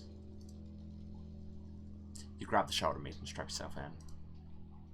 What are you doing? You don't even know if he's gay. And nobody knows that you're gay. Why are you so closed off? You whisper your name and shove your neck back onto the spike. Contact. Your body mixes with itself, new bones and old bones moving in unison. Your entire body is something new growing out of something old. Out of something broken. Maybe it's time to lean into that. You are roots among ash. Which is a really good nickname. A bit of cliffside air makes you cough as you stand. We know Sam's abilities. Yeah, because he's got the knockout punch and the blink teleport. I've got this. Okay, it's not a technical issue because the input lag is no longer there. Excellent. It was just Brad's mech getting ridiculously beat up. Sorry, I say Brad's mech, I should be saying Ultra Brad. Hello? Anyone there? I like the ASCII cactuses. No, that doesn't work. Weird. Stop right there. Who are you? It does not matter. The strange man looks Sam up and down. So this is the one that will see me through. Tell me, when do you hear thunder? I must know your answer. When it rains, I guess? When it rains, tell me, what does it feel like, the rain? Does it matter? More than anything.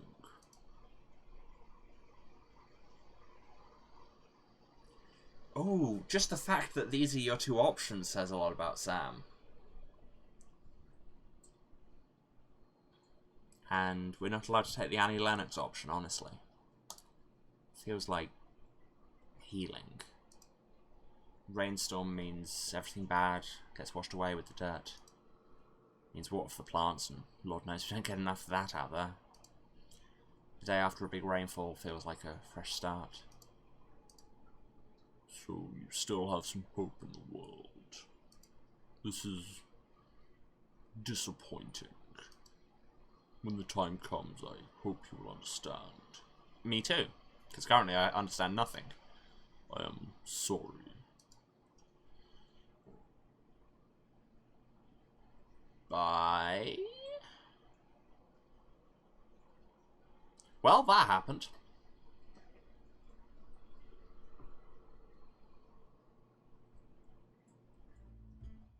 Huh. After a long day, the sundown Meatpunks settle down between cactus patches. Brad gets to work on mech repairs. Leanna does some quick exercises.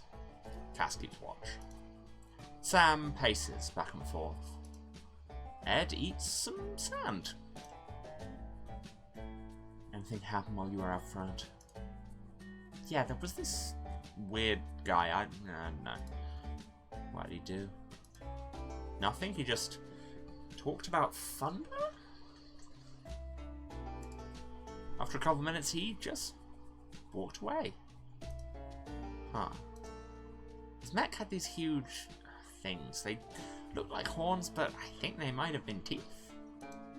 They were like 8 feet long. Oh. What? Nothing. Hey, can I talk to you for a minute? Sure, what's up? Sam freezes with everyone's eyes on him. There's a moment of quiet as he tries to push the words out. I'm gay.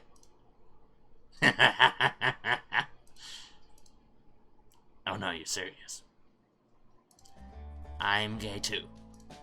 I'm bi. And also trans? Now? I don't really have labels to describe what I am, but sure shit ain't straight. Big mood. Big mood. You're in good company. Oh. Huh. That's it. I didn't have more to say. There's a moment of quiet.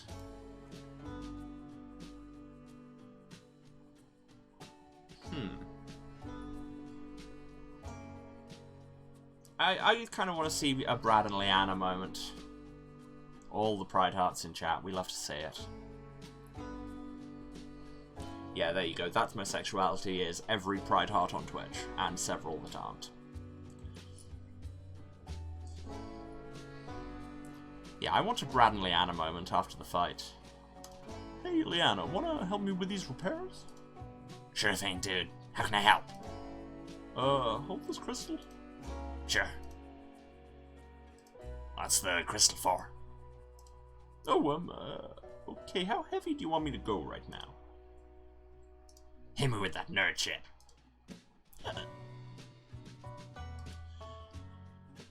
Brad launches deep into an explanation of the intricacies of mech construction and the importance of using crystal plating as internal armor.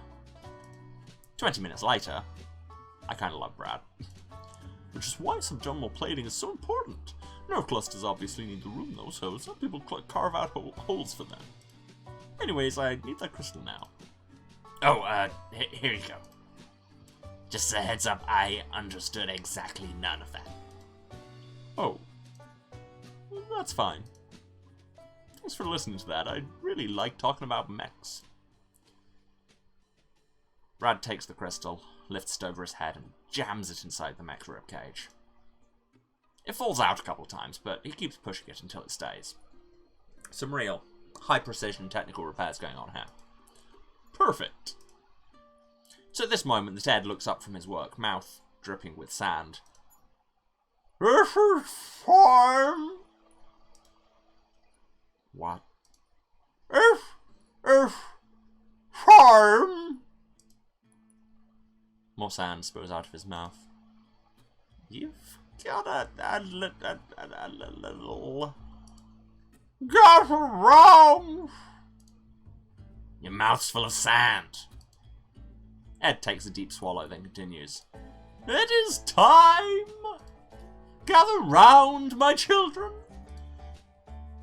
I'm pretty sure almost all of us are older than you, but continue. Age matters not, for we are all children of that bastard orb, the sun.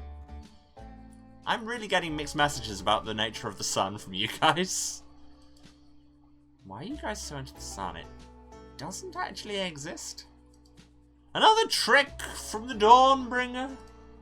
We believe that the sun did not disappear, but is merely in hiding. In hiding. We're about to get to the good part. Oh, hey, Shh. It is good to question that which we do not know. It is true that we do not know what has happened to the sun. But we of the sun cult believe that the sun is a trickster god who accidentally brought life to this world and now seeks to correct that mistake. Ah, okay. I'm starting to get your lore a bit more here. It lies in hiding, waiting for its moment. And when that moment comes, it will unleash destruction upon this land.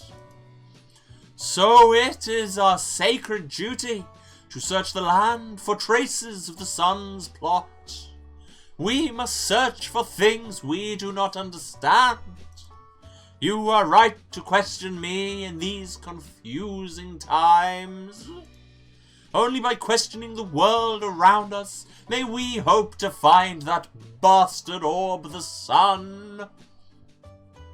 Okay, Ed kind of rules. Huh. Do you understand? I think I do. The rest of the night passes uneventfully. Brad and Leanna hang out. Cass falls asleep early. Sam and Ed spend some time talking about religion.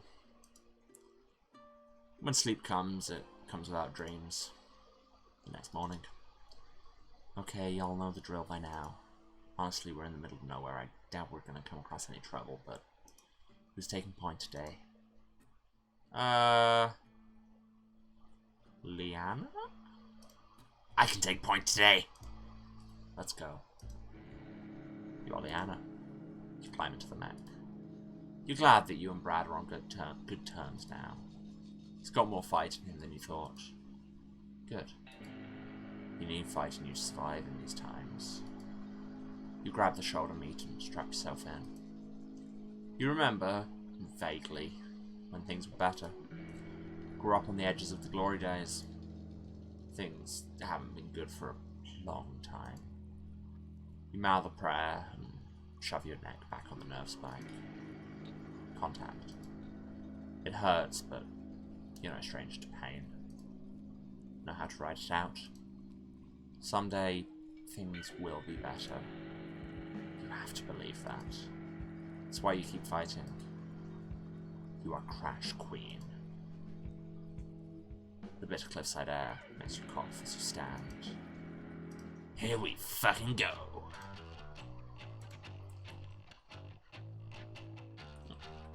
A stranger stands in the dust. Someone familiar. Who are you? I'm you, but stronger. That's bullshit. I'm me, but stronger. God love you, Leanna.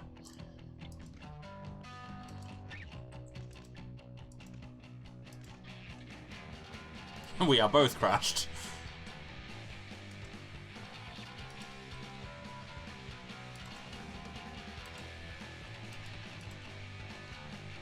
And now you are dead. Lee, yes. Correct. Seriously, this soundtrack rules.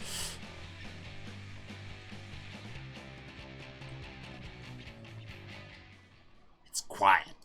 Too quiet.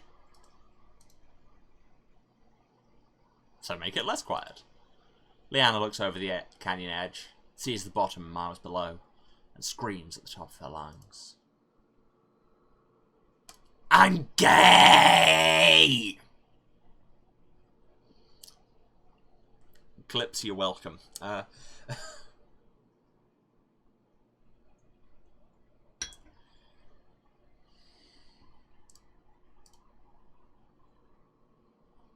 Is gay the most accurate term to describe your sexuality? Some would call it a catch-all term, but...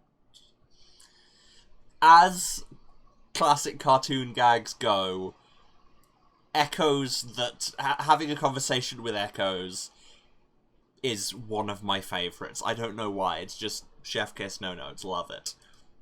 Shut the fuck up, you all in the ground! That was uncalled for, and I feel like we should examine. The word gay is more fun to shout than lesbian, okay? I don't need my fucking reality policed by the world's butt crack. If I want to call myself gay, then I will, okay? Silence. Heh. She smiles and keeps moving. It's true, it is a more fun word to shout sometimes. Okay, that all happened. After a long and existentially confusing day, the sundown Meatpunks settle down between cactus patches. The air is weird, almost sour, as the scent of rot flesh mixes with aging cacti. Brad manages to put together a small fire. The heat isn't much as the temperature drops, but it's something. Ed crouches at the edge of the light, shoving random plants in his mouth. How are you alive? I knew they were real. What? Doppelgangers, I saw one out there. Tried to steal my body, so I killed it. So you didn't... What? Never mind. I mean, we've all had that train of thought. Wait, let's talk about doppelgangers. Makes me think that one of us could be one. What? No. Wait, no, I think she's onto something. How do we know that we're us? Any one of us could have been replaced. Does it matter? Yes! What the fuck? Okay, let's just all prove we're us, and then we can stop. That's exactly what a doppelganger would want us to do. Let's all prove we're us, and then we'll know whether one among us is a cryptid in disguise. Cass! Yep, that's me. Prove you're you. Think of a nice memory. Back when we worked together at the store, I taught you how to use the register. When my job, but the trainer, Catblood, always did it wrong. Wait. There was a person at your job named Catblood? Yeah, she was cool. Didn't she try to mug you once? That was one time. Alright, do you. Who now? Sam! Well now... Prove you. Fuck you. Okay, yeah, that's Sam. Classic joke. Executed to perfection. Who now? Brad! Me! How did you introduce yourself to us when we first met? Fuck, I'm Brad, he, him, and I never fucking learned how to read. I still don't get that, by the way. Doesn't matter, it's the truth. Okay, Brad's safe. That's everyone. Glad we figured that out. Not quite. What? Yeah, how do we know you're not a clone, Liana? Seems like you're suddenly ready to extend the blame to all of us, almost like you've got something to hide. Fine, test me. What's your ex-wife's name? Wait, you were married? Do we really have to get into this? It's It's a simple question and it'll prove whether you're a clone. Fine. Megan Carnage. Top 10, Holy shit, you were married to Megan Carnage? The pro Bloodsport player? Look, please don't tell anyone, okay? I don't want to mess with her reputation. Your secret's safe with me. Oh yeah, I know who that is. No, embrace your nerd cred of not knowing things. Sometimes it's just true, you just don't know things, admit it and move on. Wait, who's Megan Carnage? You don't know? No? Should I? She's only the top words. She's only the top Bloodsport player for the past 3 years running. Oh, what team is she on? There aren't really teams in Bloodsport, it's more of a faction thing. She's part of the Wrestling Queens. I'm surprised you haven't heard of them, they rule. Yeah, don't launch it with, oh yeah, I've heard of them, my friend hated them. That's... just move on. Good to know. Okay, that whole thing proves Liana's not a clone, I guess. Nice, I fucking love not being a Krypton in disguise! Well, I should probably hit the hay. Yeah, I'm getting pretty tired. Y'all go ahead, I'm taking first watch. You sure? Yeah, it's no trouble. Brad, do you mind taking second? Yeah, sure. Liana watches the last shreds of Brightfall as the night air gets colder and colder. She can't see far. Stars didn't show up tonight. She sees hints of movement. Nothing ever comes of it, but she tries to stay alert as the witching hour approaches. Somewhere in the outer distance, cactus cats play. Cactus cats sound adorable. But hey, that night, a dream. You're Liana. You're floating above a cliff. A strong breeze pushes you over the edge as you float above the emptiness. Emptiness. Wow.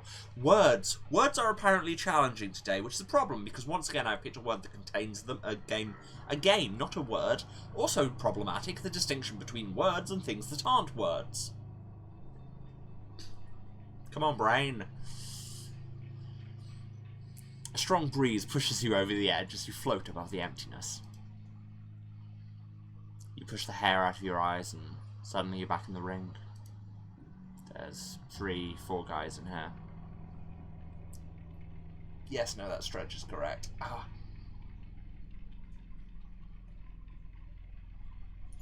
Thank you, chat.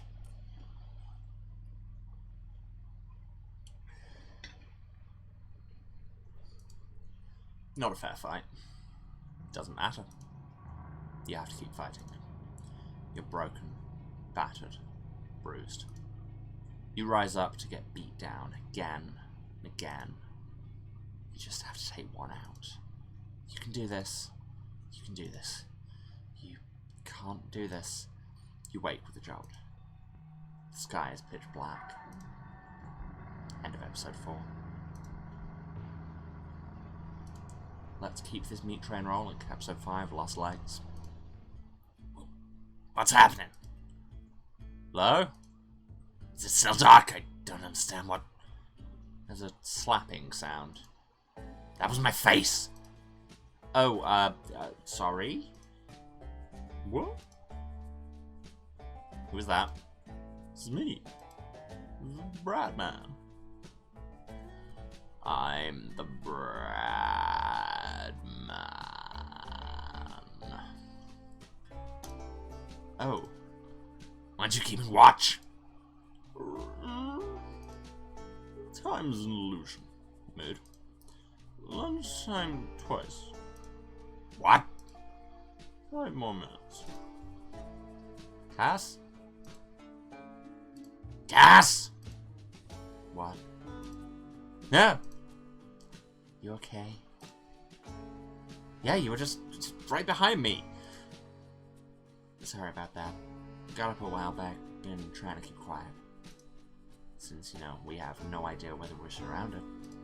So, thanks for that, Lee. You're welcome!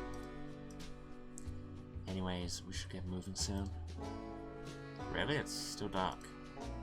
It's 1 in the afternoon. Right as they say that, the sky blossoms with bright white light. Yeah, it really did. Wow. Whoa, what the fuck? That's unusual. What the... Darkness. Fuck is going on? Shit, I guess something's wrong with the bright. Okay, let's calm down. There's a chance that it only happens once. If we... Okay, never mind. Fuck me. Who might have more ideas? Well, Brad's our resident nerd. I've got nothing. Brad, what you thinking? Okay, I've got an idea, but it might be controversial. Hit me. We go right back to bed. What? I'm just saying, if we go back to sleep, there's a chance we can wait this out. We won't make much progress like this anyways. Fuck, this is doing weird things to my eyes. I get what you mean, but we're running low on supplies, and we're still 2 days of walking away from Hopeville. Wait, how did you just keep going there? What? The sky just swapped from night to day, and you just kept going? Oh, I don't really feel fear. What? Not since 2016, anyways. Again with the relatable. Long story. Anyways, we should keep going. Yeah, we were thinking the same thing. Hey, I wasn't! Just because... Fuck! Just because you two are in agreement doesn't mean we all are. Fuck, okay, fine, let's put it to a vote. Everyone who wants to keep moving, raise your hand. Strong timing, Cass. Can't see a goddamn thing. Okay, fuck, say aye if you want to keep moving, I guess. Aye. Aye. Okay, and opposed. Wait, do we say aye or nay? It doesn't fucking matter. Nay, we should stay and try to fix things. Nay. Fuck, that's a tie. What should we... Where's Ed? Oh, Oh, this guy is bisexual. Good for it. I mean, I think we all knew, but you know. Shh. Okay, I think it's stable. Fuck, that was weird. It sure fucking was, buddy. So are we gonna get going, or... Yeah, let's go. Hold on. Where's Ed? There you go. Somebody asked the question. He's nowhere to be found. On the ground, there's a small note written on a convenience store receipt in blood. Cass picks it up. Fuck, this is bad handwriting. Let's see. Astronomical evidence suggests something weird is happening. Going to search in this area. Goodbye. Thank you for your help. The night be with you. Huh. Is that it? Yeah, it ends there. No, wait, there's more on the back. Sorry for writing this in blood. I couldn't find a pen. I'm gonna miss that weirdo. Me too. Me too. He was less bad than I thought. Wow, glowing compliment. Look, okay, I'm gonna cut both of you off there. We only have so much bright today. Probably. Let's not waste it. Who's gonna take point? Well, Cass, we haven't been you in a little while, and also you seem the most put together here. I'll take point today. Let's go. You're Sam? What? No? Oh, okay. You're glad to not be taking point today. Cass got this. You need some time to think, anyways. You climb inside the mech, shaken by the bright's apparent instability. You knew stuff like this could happen, of course, but it's never been so violent. You grab the shoulder meat and strap yourself in. Funny. Just as soon as you start to trust people, you can't trust nature anymore. No use worrying now, you guess. You take a breath. Must be a name. And shove your neck back onto the nerve spike. Something is wrong. I was just thinking the flickeriness is new. You're not alone in here. For an instant, your body is not your own. Strain against your physical form as a mental scream tears across every neuron. A single word forms in your head. Astra. And you're alone again. Breathe in. Breathe out. It's okay. You're okay. Take a minute, then join the rest of the trailing group. Time to get moving. You are roots among ash. This cliffside air makes you cough as you stand. Okay, so we're about to be in cast now. Let's do this. Ooh, they've got the air brake. Oh, yeah, still got some input lag from getting knocked out before. And they've got crush punches. Okay, I guess we're back to this. Look fast, just walk away. Go do something productive with your life. Start a soup kitchen or some shit. Stop being evil and I won't have to kill you. No response.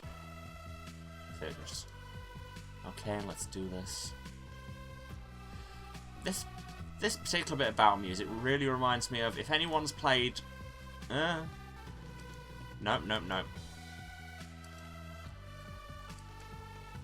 Oh no, I'm crushed, and then I died. If anyone's played Crypt of the Necrodancer, it's definitely giving me that. Yeah, skip through this.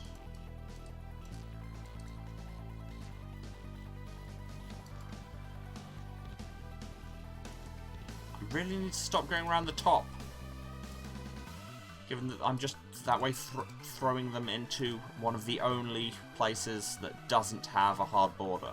Or, like, a kill border. You know what I mean. An edge I can't push them off. Oh my god. Come on. Just be dead! There we go. Well, I made that a lot harder than it needed to be. Oh, and the input lag's creeping back in. Boo.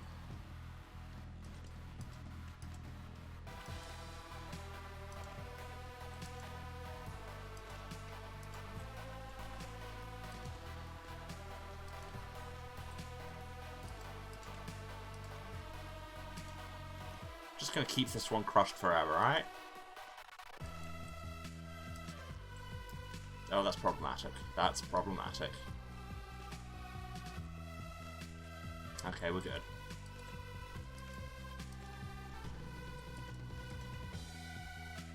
Okay, one down. And it's the one with the knockout punch, so that's good. I wonder, when you're knocked out, is it just that you can't move, or can you attack? Because the fact that crushes just stops you attacking and not moving. I shall have to see if you can still swing your fist while you're knocked out.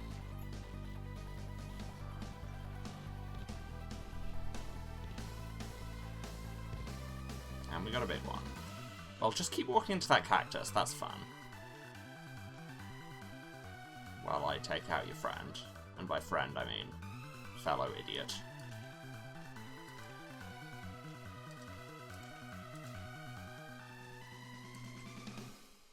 And be dead.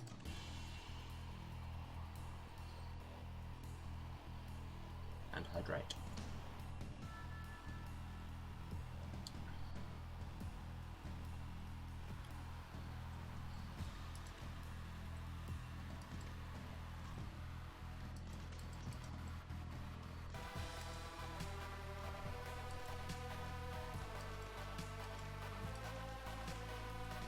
Oh no, I am Crush.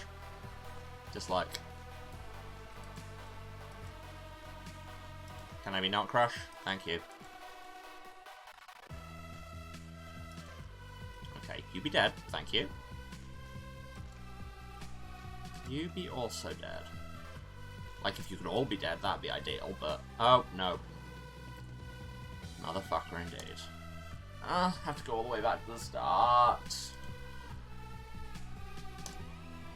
Let's do this. Yeah.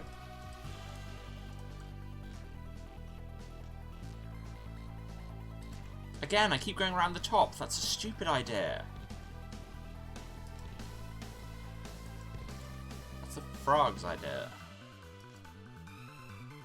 Come on, come on, come on. I'm crushed, but it doesn't matter. I mean, presumably it matters because it will give me a lasting status effect. But those actually make cast stronger, so...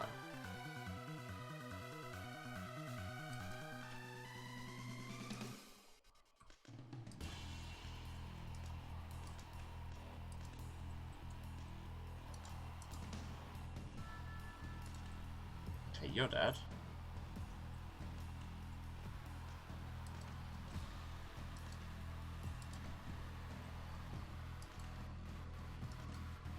You're dead.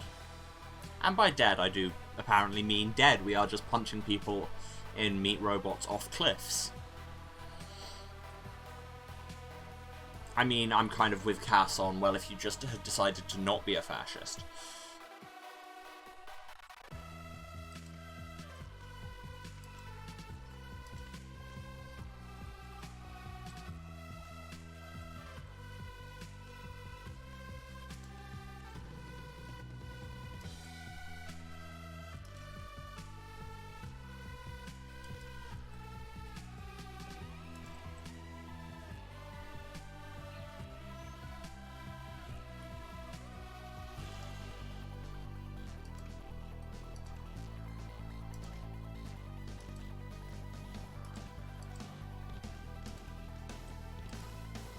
No, don't get around that side of them, that's a bad idea. Also don't get crushed, and also don't go around the top, that's also a bad idea.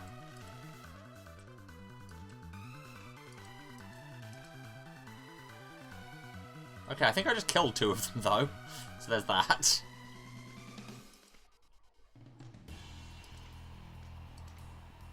And you're crushed. And I need to remember that your mouse pointer dictates where you punch and not your direction of movement. There we go. Wait to heal.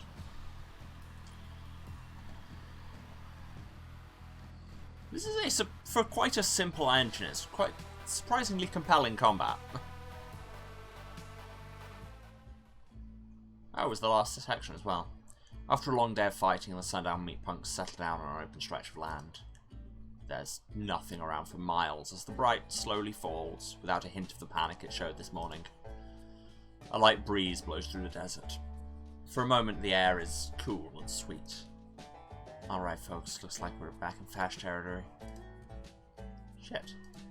I know, it's not great, but if we're back in Fash territory, that means we're getting close. If I'm guessing right, we should be just 1 or 2 days away from Hopeville. This is the home stretch. The air is thick with something needing to be said. Hey, Cass. What's up? Not much, just, He leans in and whispers. Oh, wow. My throat is, yeah, not having a good one today. But luckily, we possess life-giving fluid. And when I say it like that, it becomes strange. He leans in and whispers, I'm gonna try and talk to Brad tonight. Oh. Good luck. Thanks. I really need it. Really don't. Sam walks over to Brad. Leanna rolls over to Cass. The two growl a little as they pass by each other.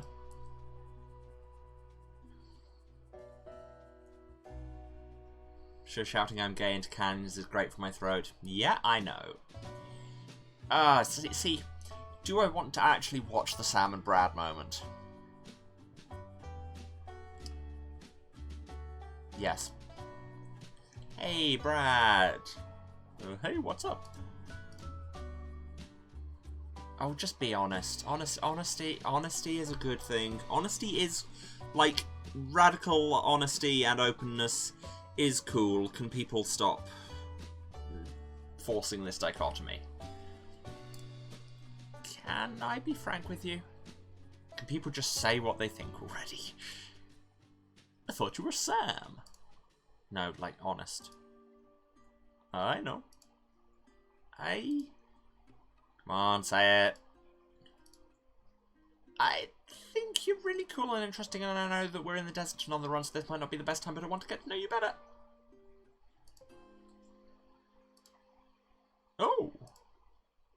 Okay. Okay. Yeah, sure. How do you want to do that? I was thinking we could ask each other 3 questions and then we'll know each other. What? No, forget it. It's stupid. It's stupid, and that's great. Again, just embrace the dorkness because everybody is. Really. When you get down to it, you're either a massive dork about certain things or not being honest about it, frankly. What? It's, fuck, how do I explain this? Nobody's smart all the time, right? Nobody ever does everything perfectly.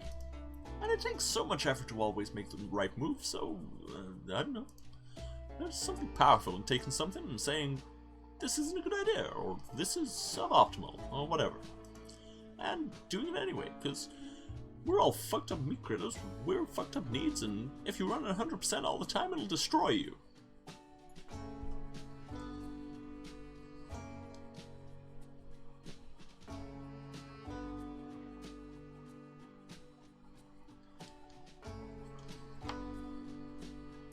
You ever just get personally called out by a fictional trans guy? Brad, I came to watch the awkward gayness, not for you to just directly jump out of the screen and slap me like this. Honestly. You know? Yes, I very much know. How did you make that sound with your mouth? What? Yeah. It depends, was that your first question? I very much can't make this noise with my mouth. No. I mean, I'm sure there's a story there, just... I have other things I want to ask you. Okay. What's your first question? Family is an awkward topic. Full name is... why? Could get him talking about his Mac. He likes Macs. But music is usually a good start. What kind of music do you like? Huh. Okay, this one's kind of embarrassing. I used to be super into wavejacking. Wavejacking? Yeah, wiring a radio directly into your neck hole. Okay. It's super dangerous if you don't know what you're doing, and I totally didn't, now. But it allows you to hear the music on like a deeper level, since it's literally jacked into your nervous system. So my fave thing to do was sit in between stations and feel songs overlap each other in static. Okay, that actually sounds pretty dope. And I don't know, I thought it was calming. But after a couple months I fucked up and got the wires stuck attached to my spinal column. And you're only supposed to wavejack for an hour at most. So there I was, with 2 mirrors, trying to rip the wires out of my spine with a scalpel and a pair of pliers. Yikes. And I say that as somebody who has wires in their spinal cords. After a few minutes I got him out, but I totally thought I was gonna die. Why did it just do like a Mickey Mouse laugh? Oh, this voice is getting away from me. Anyways, I don't wavejack anymore. Jesus. That's super cool. Oh, nah. Anyone with a radio, a pair of pliers, and a middling of best will to live can do it. That's a maxim right there. Are you okay? Yeah, I'm good. Just wasn't back then, you know? Yeah. I know what you mean. So, what'd you listen to nowadays? Anime soundtracks mostly, to be honest. TBH. Okay, what's your second question? Okay, full name. What's your full name? I just realised that we've been stuck together for days and I don't even know your last name. Everything okay? Dodgy subject, isn't it? Yeah, it's just... My full name is Bradley Fighting Vehicle Danger Ultra Brad.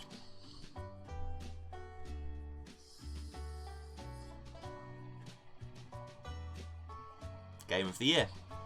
I don't remember what year it came out, but this is retroactively Game of the Year for that year.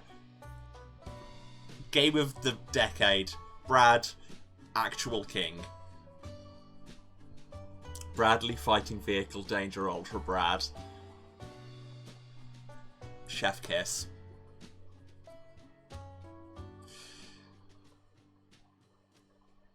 This is better than I ever expected the answer to that question to be. What? How? I have poor impulse control. Again, mood. That's...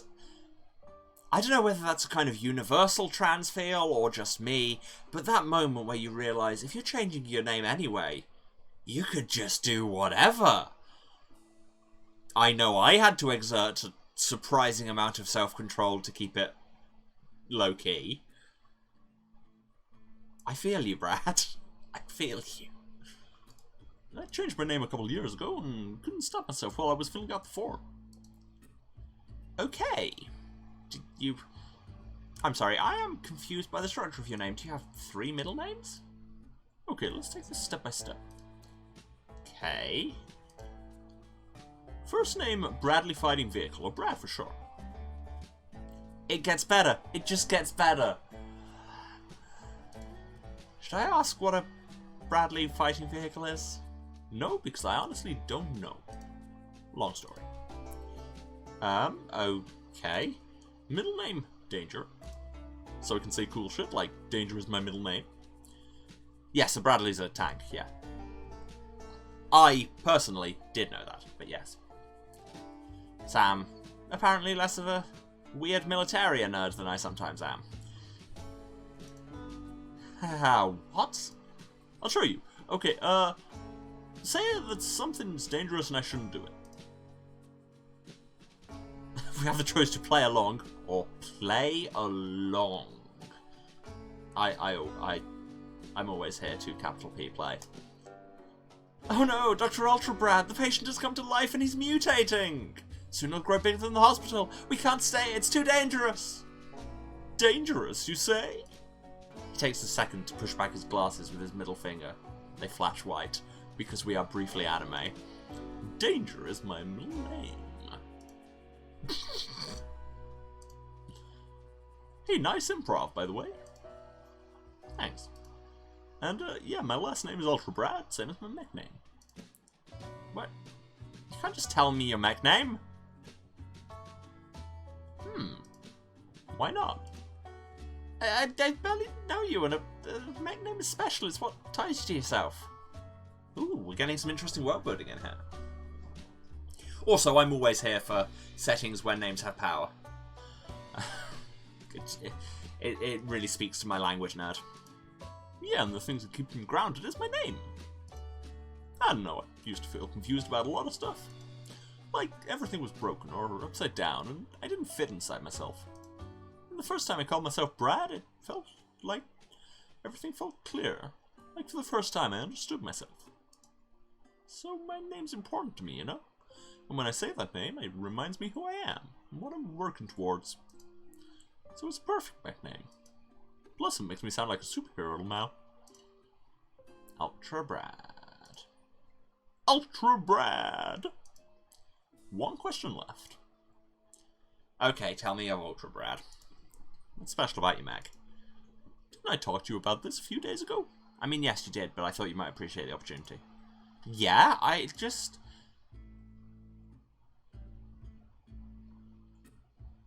don't know, I like hearing you talk about the things you care about. I have glorifying more about the stories of how tank crews kept improving dangerous ways to heat water and make tea until they made... Yeah. Oh, yeah. Yeah. It's just a recurring thing of British people in dangerous situations still finding out how to make tea because some stereotypes, true.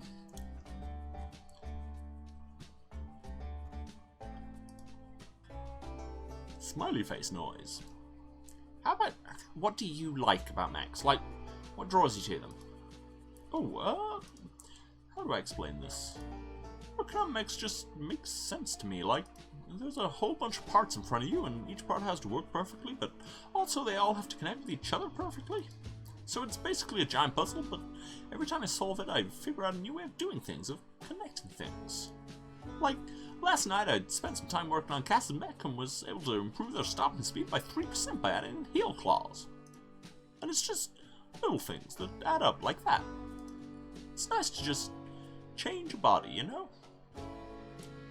That's a vibe. See organic life as something malleable, something that with the right tools we can change at will. There's something beautiful about that. Wow. Wow? Yeah, just... wow. Alright, now it's my turn. Alright, that's fair, hit me. What's your farm like? Would you rather fight one murder horse-sized screw duck or 100 screw duck-sized murder horses? What's your family like? How have you been holding? Let's start easy. What was your farm like? What? I don't think I ever told you about you are still wearing farm boy attire. Sam, I've been fixing your mech for about a week. Broad shoulders, no head, digging claws covered in dirt. That's a farm mech if I've ever seen one. Alright, you got me. I had a farm. E-I-O. What? Never mind. What was it like? It was the most beautiful place in the world. It wasn't very big, and it's almost impossible to start farming most crops these days because of copyright from the big seed companies. Not to mention how much farmland's been bought up by giant corps. So I grew flowers. Wow. It was a pretty small farm, all things considered, and I never made much money, but every morning I woke up and I got to see something beautiful. Something peaceful in that. 2 questions left. Is that why your tattoo has flowers on it? What? The one on your arm, because you grew flowers. Oh, sort of? It's a little embarrassing. Oh, you don't have to talk about it if you don't. No, it's okay. It was a couple of years ago and I was celebrating my first real harvest with my friend Jason. We were both a little drunk and I decided I wanted a tattoo to celebrate. Jason said he knew how to do stick and pokes, and the tale as old as time. Well, one thing led to another, and the next morning I woke up with a massive poorly drawn dick tattooed on my arm. What?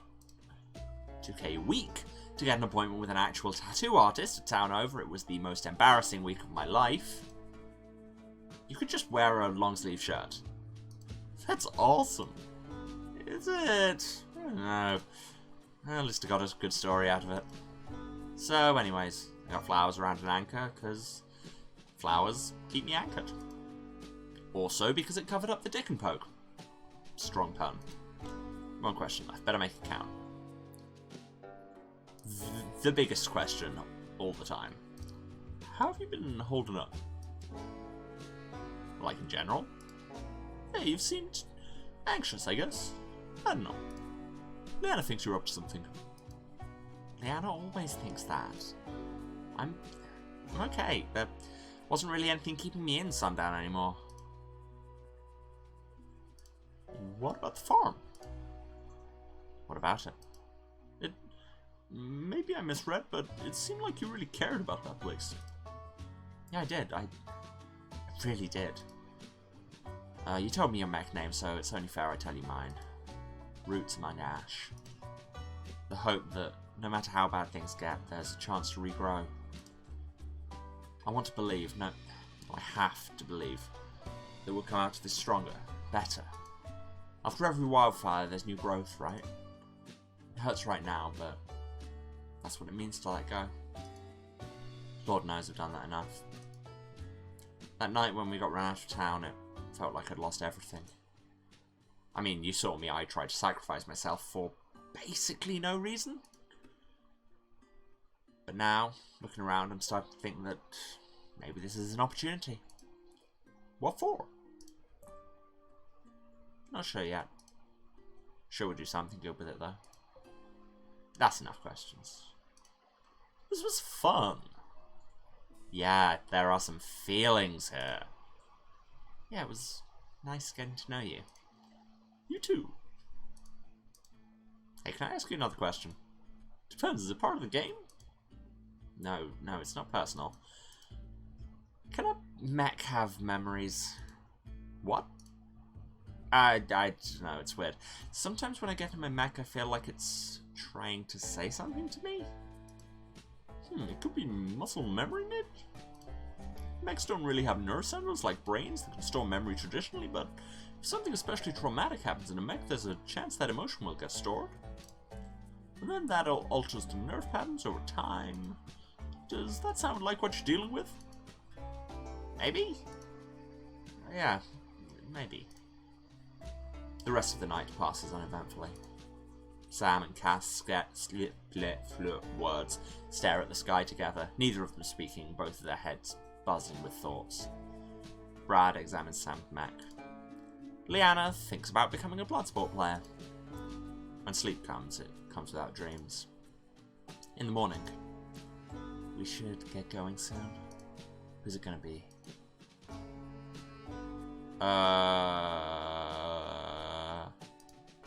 I can do it. Let's go.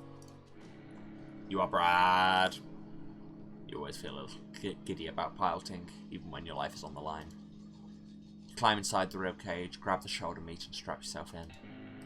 You could probably dig into that feeling, the hows and whys, about your gender and your body and work and knowledge. The form you were born into and the form you chose, built with your own hands. Why waste time thinking about it when you can feel it? You flip a couple nerve switches and position your neck. 3, 2, 1. The nerve spike hits you. Contact, smooth as butter. You feel at home here inside yourself. 12 feet tall, made of flesh and exposed nerve switches. Eyes on every surface, crystal-plated heart, broken radio parts fused to bone. Every part of this body is fucked up, backwards, assembled from trash. And every part of you is horrifying. And every part of you is wonderful. And you wouldn't have it any other way. This, like I say, this vibe is... yes. You are Ultra Brad. Damn it, now I want to read Psycho Nymph Exile again, and, like, the last time I read it, it really messed me up for a while. So we shall see. A bit of cliffside air makes you cough as you stand. Let's go! Oh, Ultra Brad is still really messed up. I shouldn't be. Probably shouldn't be using it. Oh, the input lag is killing me. Oh, and there's a big mech to fight. Great. Love that. For me.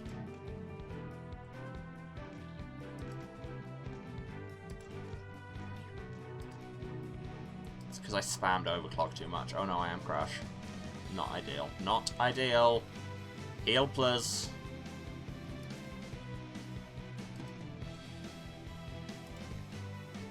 There we go.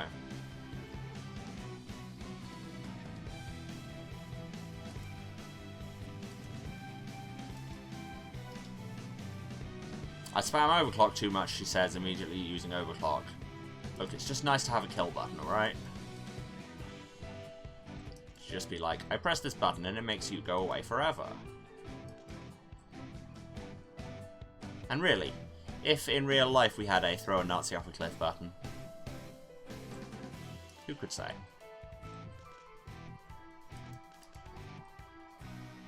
One down, largely accidentally, love it.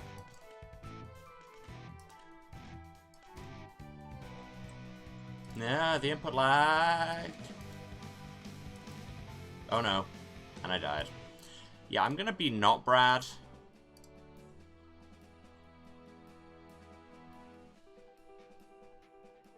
I feel like Sam's not taken too hard a beating. I've got this. Yeah, that feels more like actual control.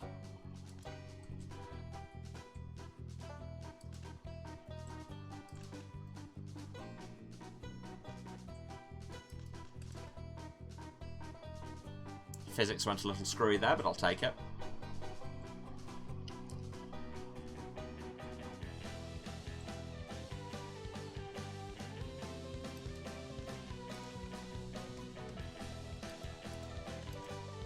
Again, need to remember, you punch where the mouse pointer is, you idiot. Okay, one down. No, you don't, you bastard. Oh no, I am knockout. Move, move, move, move, move, move.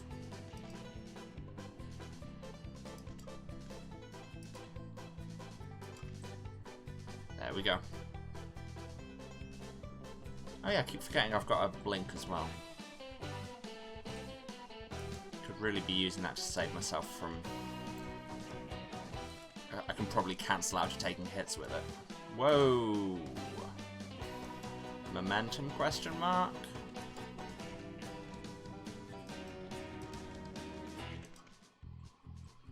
Oh no, I am crushed.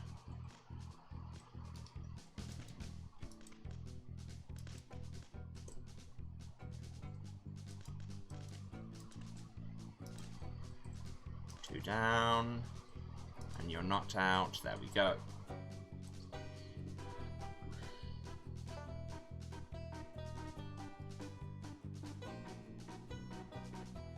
Huh. Excuse me while I try and debug some hardware issues in real time. There you go, I think that did it.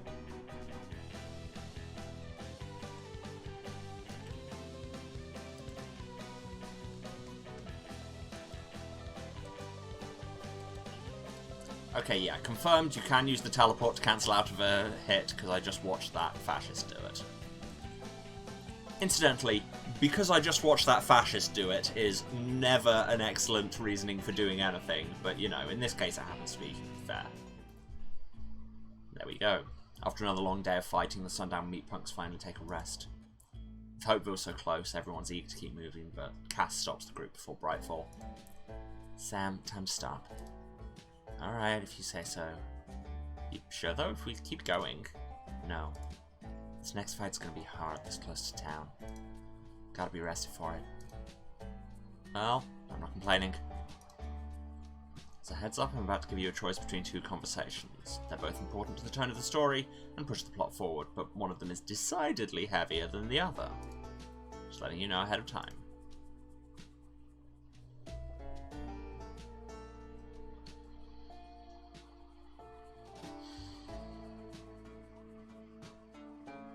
Well, chat, how heavy are we feeling?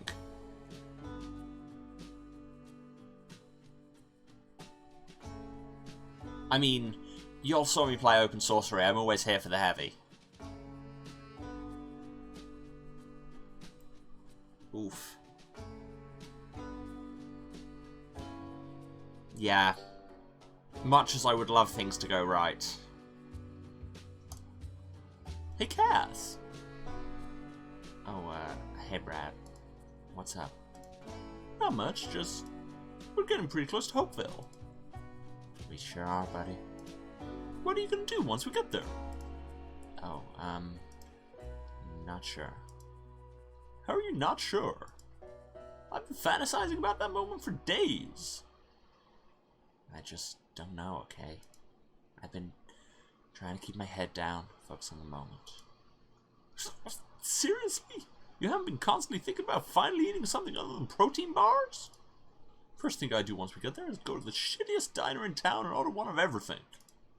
Okay, what about where you're gonna stay? I think I might have a cousin in Hopeville who might let one or two of us crash on her couch. Maybe. I don't know. There's also the Meatpunk group. I'm sure they'll have ideas. Brad, stop. Why? We gotta figure this stuff out, right? Just don't. I don't wanna... Have you seriously not thought about what you're gonna do after we get there? You're a leader, why wouldn't you? Because I didn't want to be alive for this. Well, it did warn us this was gonna get heavy, and this was all in the content warnings. What? That night when we got run out of town, I wasn't supposed to be there. I was gonna kill myself. Nobody knew, not even Liana. The only reason I didn't is because she convinced me to go to the meeting instead. But why? God, where do you even fucking start? Because I did everything right in life and got fucked over time and time again. Because I hate my body almost as much as it hates me. Because I've been living with depression for 35 fucking years and it's never gotten easier. But mostly, I'm just fucking tired.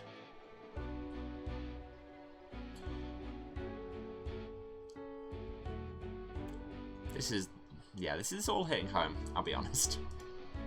Cass? You wanna know why I don't feel fear? Because I have nothing to lose. I honestly don't care if I live or die at this point.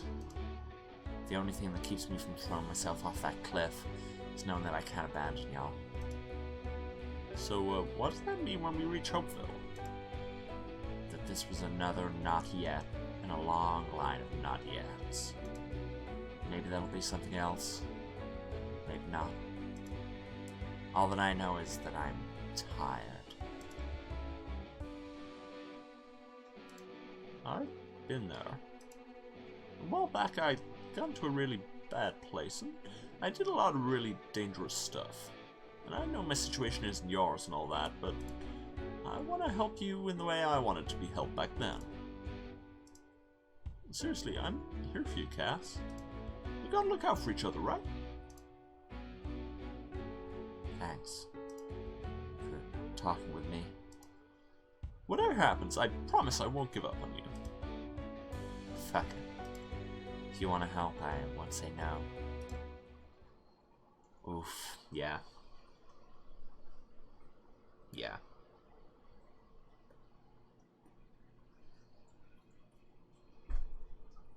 The rest of the night passes uneventfully.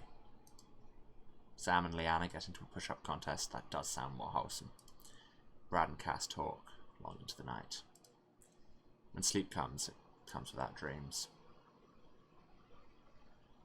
Sad things can be lovely, yeah. That's an aesthetic. The next morning. Alright, this is the home stretch. If any of y'all want to get in some final fash kills before we make it to town, now's the time to do so. Oh, that absolutely sounds like Liana should do it. I can take point today! I haven't done that voice in a while. Let's go. You are Liana. You don't really know what to think, huh? With some small difficulty, you climb inside your mech. Usually you feel scared, angry, excited. But right now, on your last fight, you don't feel any of that. Yeah, you're not wrong.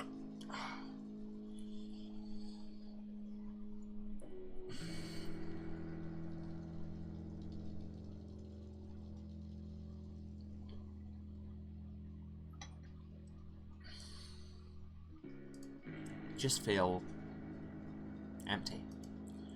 This week's been shitty in so many ways, but you've gotten used to it. You know how to survive like this, how to live this life now. No idea what happens next.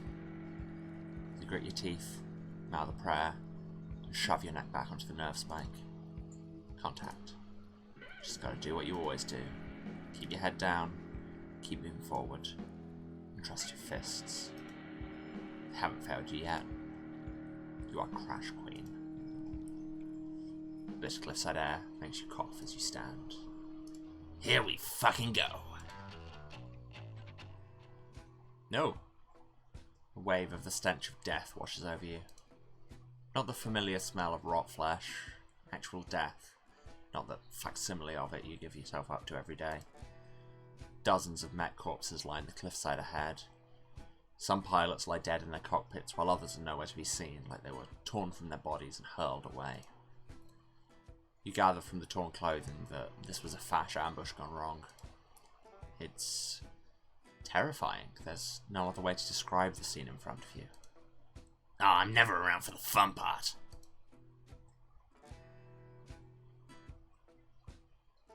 Wow. At the end... Well, you've got a lot going on. At the end of the string of corpses, a figure stands in front of you. Her mech is odd, to say the least. Tall, lean, and covered in razor-sharp feathers. One of its arms is barely hanging on by a thread. Though she's obviously hurt, you have no doubt in your mind that she could kill you in an instant if desired. Who are you? Doesn't matter. Time to die, Fash. Wait, hold on, I'm not Fash. You're not? No, I'm with the Meatpunks. Given your entrance, I'm inclined to think that you are too. Shit. Sorry for almost killing you then. The woman slowly takes off her mask. Don't worry, you wouldn't have gotten close. So what are you doing out here? Looking for Hopeville. I've been out here for days and... Don't worry, there'll be plenty of time to tell your story. She leans into the two-way radio that's fused to her Mac. Nightbreak, do you copy? Whole bunch of Morse code that I'm not going to translate right now. I know some of it.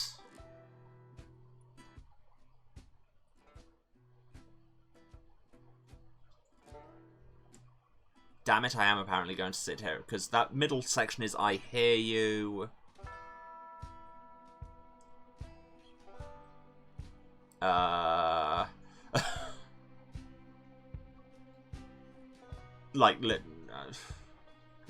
Oh no, wait, I can't read. The formatting on it threw me off for a second.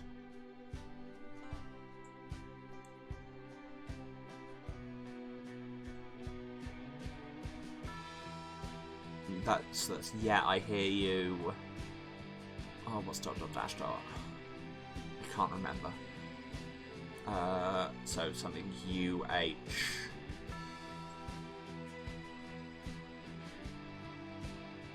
Something ER.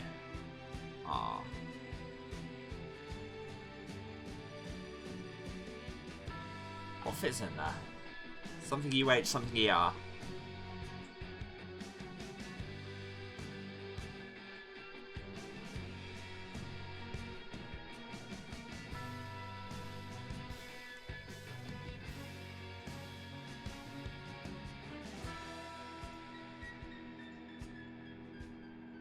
See, now I've got to look it up. This is my biggest problem, really, is being unable to let a thing like this go.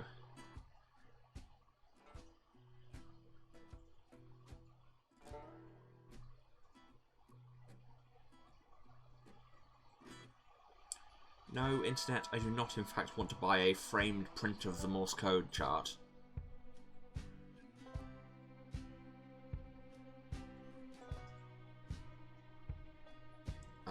FU.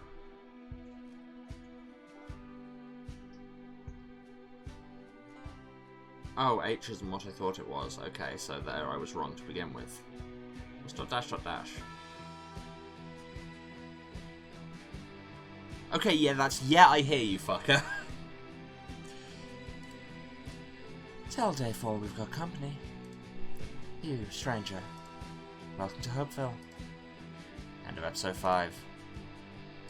We're running up to time, but at the same time, there's only one episode left. I kind of feel like we should just push it. Especially because I'm very into this now. So, hi, it's me again, the narrator. I don't quite know how to tell you this next part. I hoped that this would turn out to be a happy story, but this part, what happens in this town, breaks my heart. Oh no. Well, we're committed now. I want to tell you that everything's going to be okay, that this is something that can be undone or fixed in time, but that's not how things work. What happens next I want to tell you from the bottom of my heart. I'm so sorry. This is an excellent thing for a narrator to tell you. Oh god, I'm braced for pain. Episode 6. Hope. A small, rundown diner on the edge of Hopeville, a regular meeting place for the Meatpunk chapter that lives here, and it appears to be called Alice's. Our 3 heroes, Emmy, Moss and June, sit in a small booth across from 4 strangers. Your look's got a lot going on.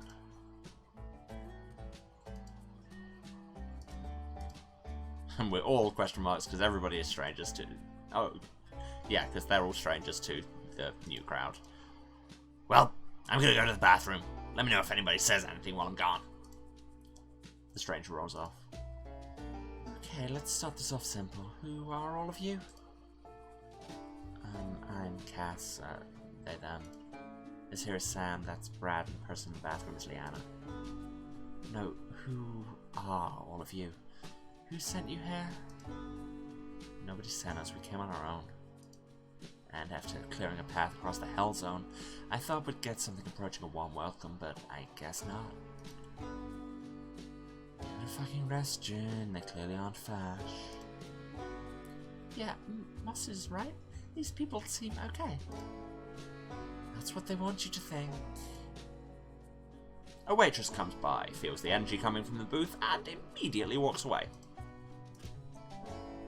Fine, I'll admit you don't exactly look like the fash we get around here. So, introductions. She sighs and takes off her mask. I'm June, codename Dawn-Killer, acting head of this Meatpunk chapter ever since Dust left. Hi, I'm Emmy, codename Dayfall. I do mech repair stuff, I guess. And this right here is my beautiful girlfriend Moss / Nightbreak. Moss makes a rude gesture. Babe. Oh, yeah, so Moss uses sign language, but she can still hear. That's why it was in your angle brackets. Which I was honestly about to call in your thought speak brackets, because my childhood was poisoned by certain properties. And my brain has never recovered.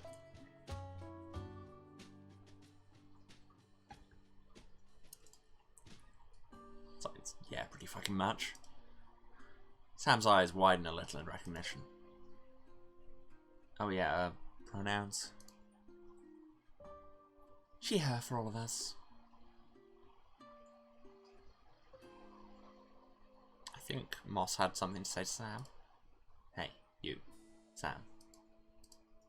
Sam. Fuck, ass, cock, hell, shit, motherfucker. Stop that? Huh. Okay, fine, you caught me. You can sign?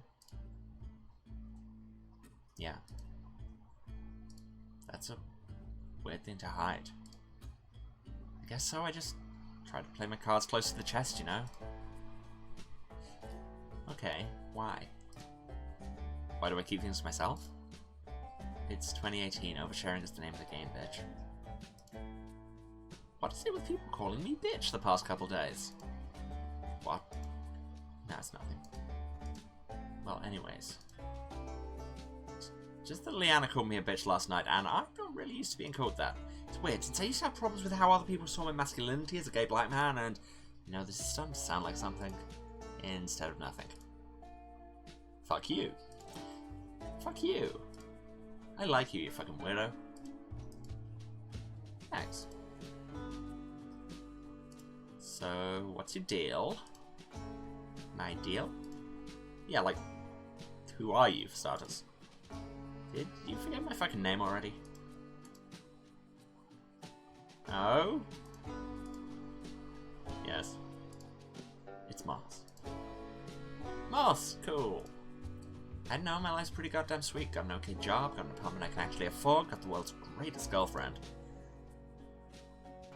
This may sound implausible coming from a guy who can barely talk to his crush, but that's the gayest thing I've ever heard. Oh my god, who is it? No, wait, fuck. Okay, I can guess this. Is the nerdy guy with glasses? No! That was said out loud, wasn't it? Everyone stops and looks at Sam.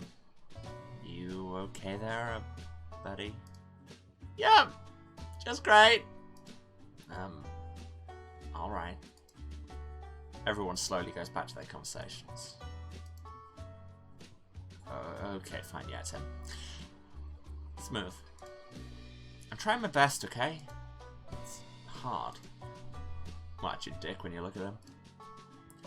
She holds her hand out and Emmy instinctively gives her a high five. Classy. What's that about? Tell you later, beautiful. So what is it about this guy that you like so much? Fuck, it's hard to describe. He's just so... hardcore. Well, yes, but he's so sure of who he is. I've never seen him doubt himself, not even for a second. I just don't have that at all. Some days I wake up and feel like a completely different person. So I guess I envy him a little bit. But it's mostly that I want to get to know him better, see... what's the word? See how he thinks. I don't know how, but every single thing I learn about him... Precisely how profane do we want to make this? I mean, I feel like that bridge has been crossed. Makes you want him to raw you. Yeah? Fuck, he's so hot. How do I even compete? First off, a relationship ain't a fucking competition. Second off, you're a hot guy, I'm sure you'll figure something out. It's at this point that Liana gets back from her bathroom, her fists dripping blood. What? What? I'm sorry? So, what'd I miss? What happened in there? You know, bathroom stuff.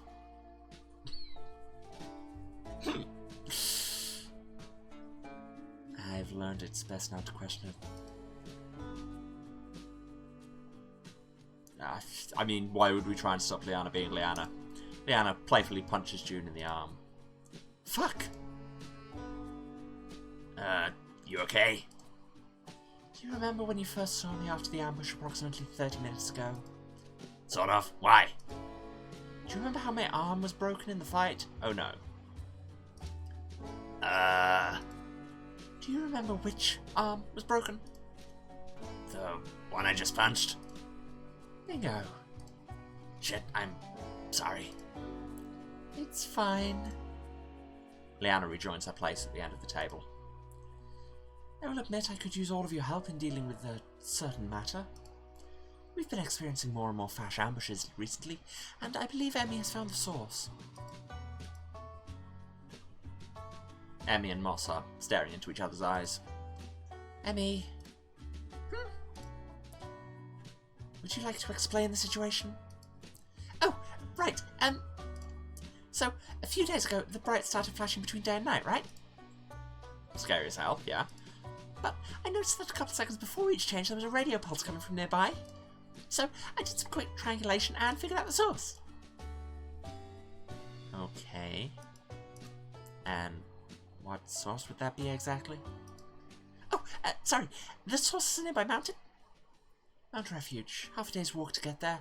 Another half a day's hike to get to the top. Close enough to technically be in city limits, actually. Normally the three of us would be able to deal with such a matter, but as Liana just kindly demonstrated, I was injured fairly badly in that ambush. Enby and Moss aren't trained fighters either. Hey, that ain't... You know, it's true, Moss. I won't see you injured over your sense of pride. Yeah, Moss does kind of rule.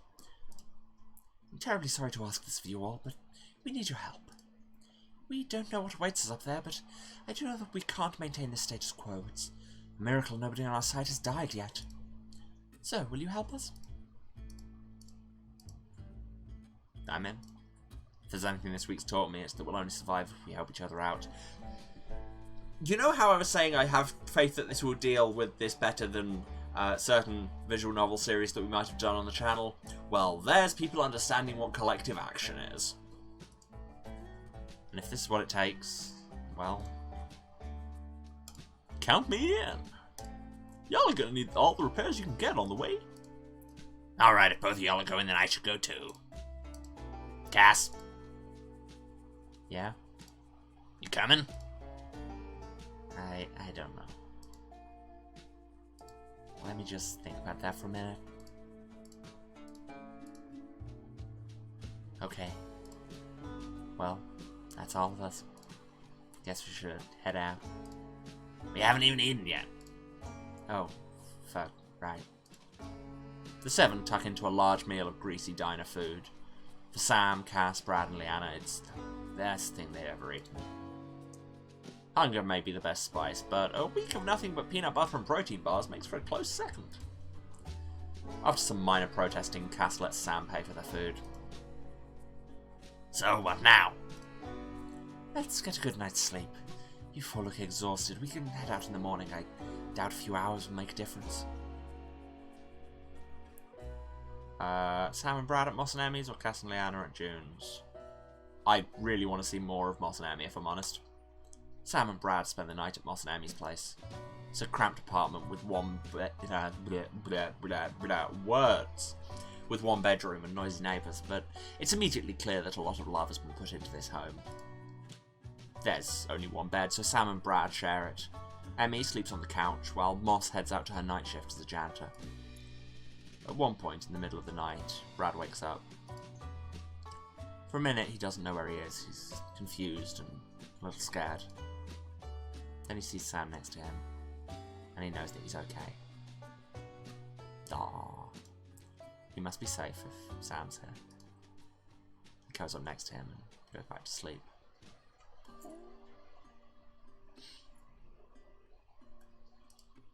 All party members fully healed. Love that.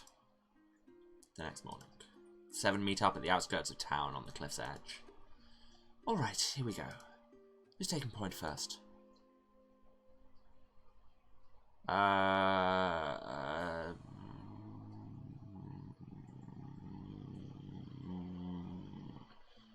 Cass. I'll take point. Let's go. You're Cass. You're more than a little hungover from last night. Funny how the drugs make you such a lightweight. You climb inside the ribcage and strap yourself in. What's this?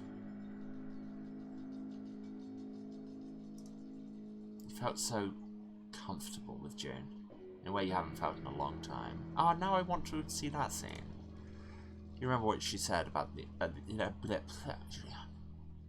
You remember what she said at the end of the night as you reconnect a loose fluid line. Us old punks have to look out for each other. Something about that feels right. Still, something feels wrong in the back of your mind.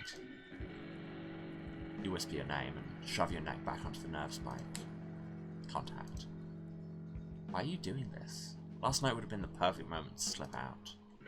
Walk into the desert and off the edge of the cliff that's been calling your name all week.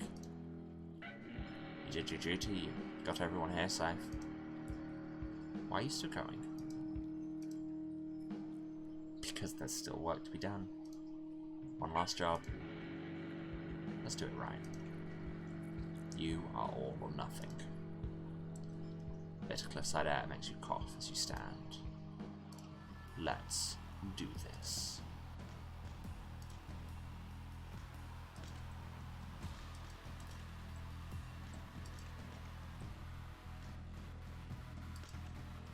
Oh yeah, air brake is their thing, which I really do not have the reactions to use effectively.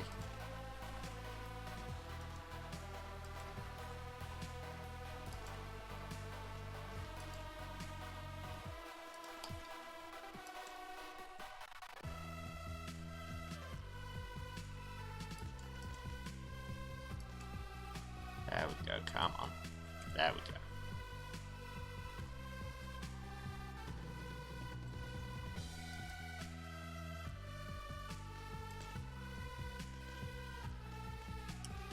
Keep punching me towards the fence, you idiots. You're only making me more powerful.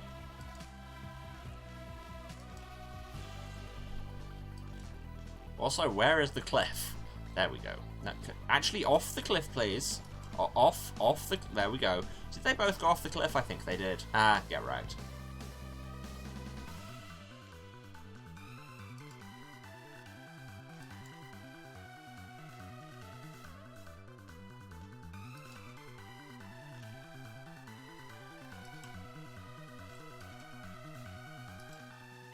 Oh no, I am knockout. But it's fine. Because that last shot did the job. Let's go. Testing. Can you hear me? Who the fuck is this? Emmy, we met last night.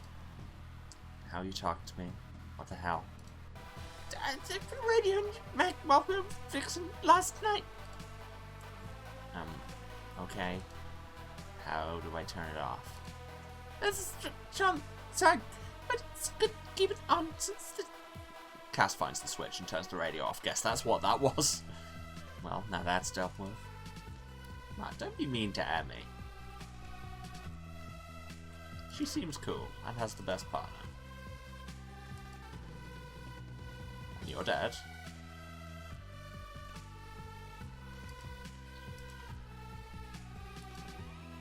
And you want to be dead. Oh no, I am knockout, but luckily he is Crash.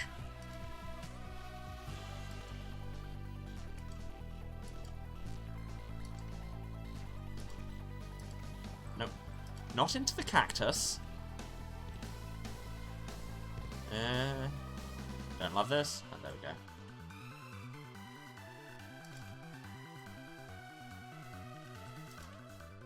Yes, get hung up on that geometry, and now get dead on this geometry. The geometry is my fist. You ever say things and then just look back at them like, why? Oh god, there's more.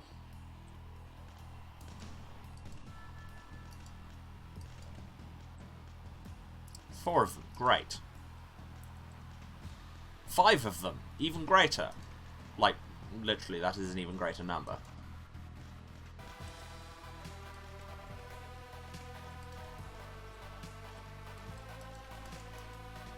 Yeah. Duke and weave. Duke and weave. Oh no, I am knockout. That's very bad. Be not knockout immediately. Thank you. Always nice when it does what you tell it to. I'll just let the fascists punch each other. That's fun.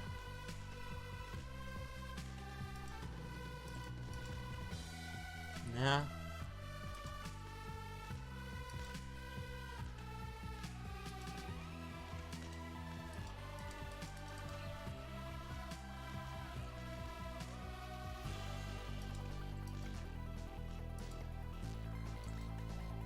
Oh no, I am crushed. That's not ideal. Need to stop spamming my own attacks, or I will not be able to spam my own attacks. Oh my god, can we not play tennis with this mech?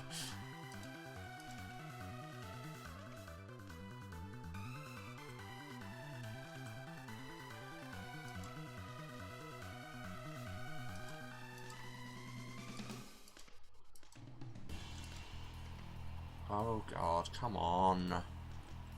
Wait, can I just not fight? Can I just go? No, I don't have an arrow. Boo.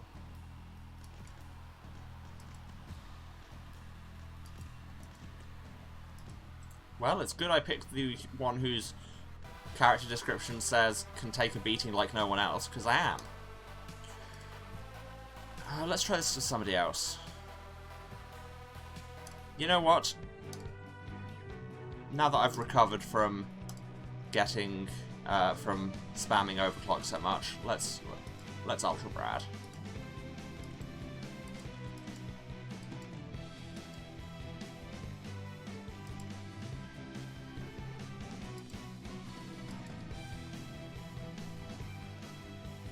Doing this up against the fence isn't going to help anyone. Oh, apparently that other fascist just died. That's nice.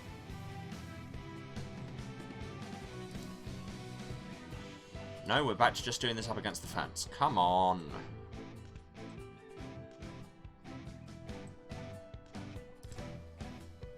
There we go.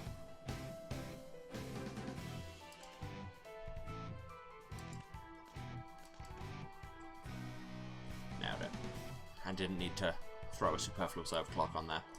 I suppose you always don't need to if it's superfluous. That's literally what that means.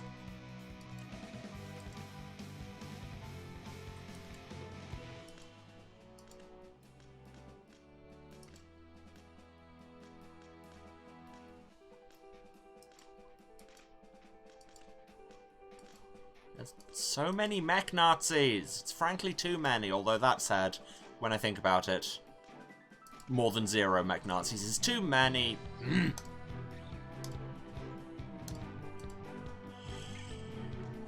Oh no, I seem to have... I've messed up and played a game that requires skill. This is a terrible mistake.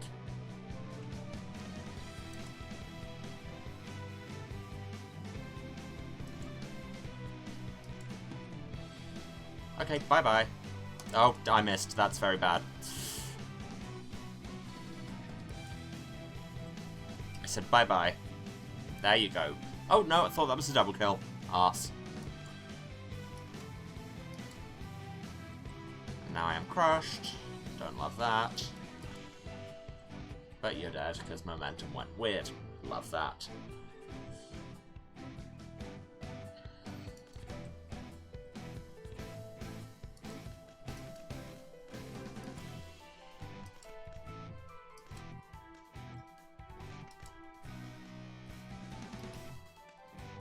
Okay, big one down.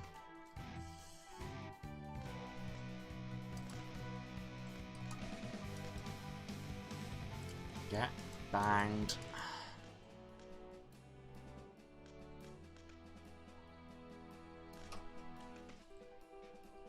Ah, I think that was just before I knocked myself out, they knocked me out. Boo.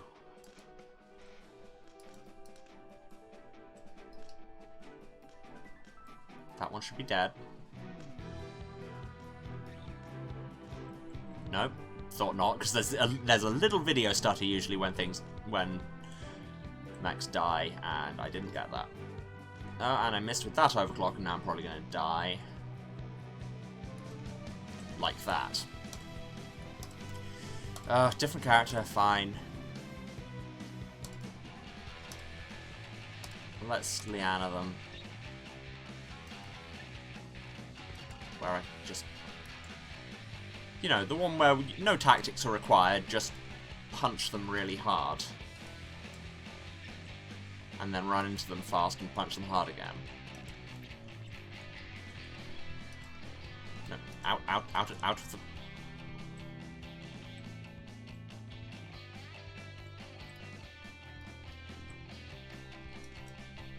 Okay, and her jukes mean I can actually outmaneuver people better, but problematically I've just crushed myself.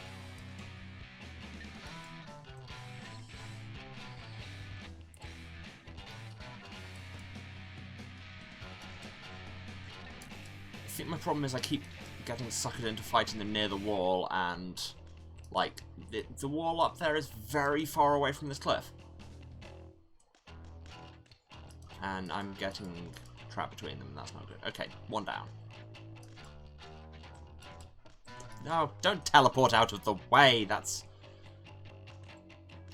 just rude. Two down, out of the way. Oh no, I am knocked out. Okay, and confirmed you cannot in fact attack while knocked out.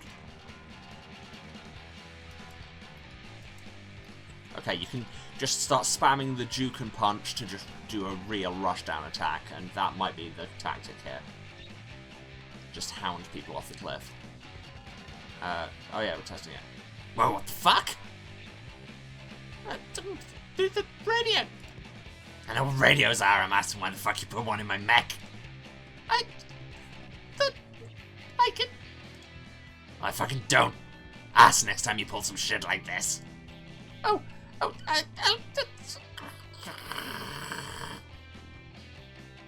I guess that'd make you to keep moving. Okay, these buildings are solid, good to know. Why would I think they weren't? Yeah, okay, yes, that rushdown combo is definitely the play. That's very strong. But then, the getting knocked out, less strong. Okay, but now you're crushed. And dead. Wait a second to heal, take a sip of water.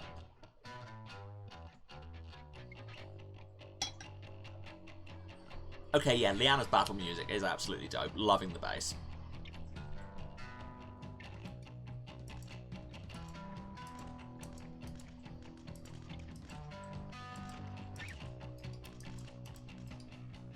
Oh no.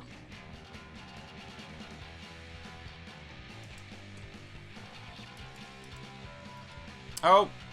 Oh, come on! What just happened? I'm very tempted to hit skip fight. Honestly, yeah. After a couple hours of fighting, June calls out to the front of the group. Because we must have been close to the end anyway, so honestly, sod it. Stop, let's take a quick rest before continuing. Also, we should probably switch point. We're entering difficult terrain, so someone fresh should be at the head. Fine. As the rest of the group catches up, Liana crawls out of her mech. Emmy nervously hangs a few feet away, looking vaguely in Liana's direction. You got something you want to say to me? I just... Save it. I already don't trust y'all. Just want things to stay the same for once. And already tell I'm the odd one out. So how about you just leave me and my mech the fuck alone? Okay, Hey, what the fuck are you doing, making my girlfriend cry? How about you leave well enough alone before I knock you on your ass? If I can show you the true meaning of pain. I have no idea what you're saying.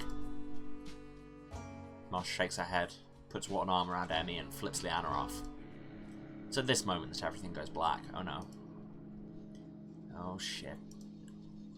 Do you think? Checking now. She runs back to her mech and jacks into her radio. What's going? Hold. A second after she says that, the sky blossoms with bright white light. Okay, that confirms it. We're getting close. This is bad. This is very, very bad. Hold on, what's happening here? Something at the top of this mountain is very, very powerful. We don't know what it is, but it's held by Fash, and if it can control the Bright... If we don't do something fast, I have no idea what they could do. We have to get up there. Fast. But the Bright's still weird. Shouldn't we wait for it to stop? We don't know if it's going to stop. Maybe this is just the start of something bigger. Now's our chance while we can still track it. Who's taking point? Sam. I can do it. Let's go. You're Sam. You waste no time in running back to your mech and strapping yourself in. No time to think. A burst of black spreads across the sky and suddenly you're in the dark. You're gonna have to navigate by feel. You shout your name, roots among ash, and shove your neck backwards onto the nerve spike. Contact. You don't care if they can hear you. You need the extra strength for what's to come. Extra conviction of who you are. For an instant you have a vision. Your arms bound by vines, your legs turned to roots, your mouth covered over with bark. And then you're back. What the hell was that? Your thought process is interrupted as the bright flashes white. Time to worry about that later. Right now you have to get moving. You charge forward with all your might. You are roots among ash. Bitter cliffside air makes you cough as you stand. Let's do this.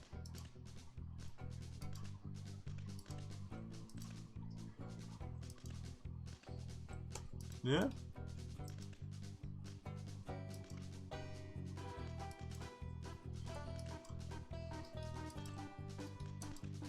Okay, I can do the rushdown combo with Sam as well, with the teleport. That's excellent.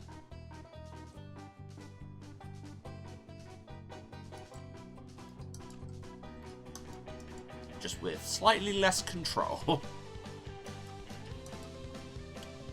But yes, that combo is definitely the play.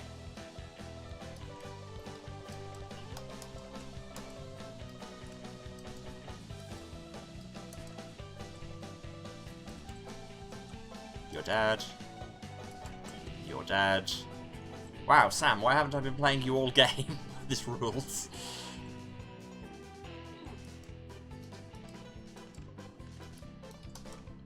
Nope. Don't screw that up. Dead.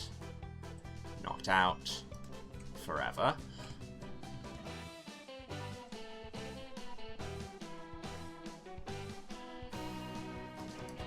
This is like... Is there banjo in that? I feel like there's banjo in that. I suppose it's Sam's whole thing is farming, so it makes sense that they'd have more of that country image.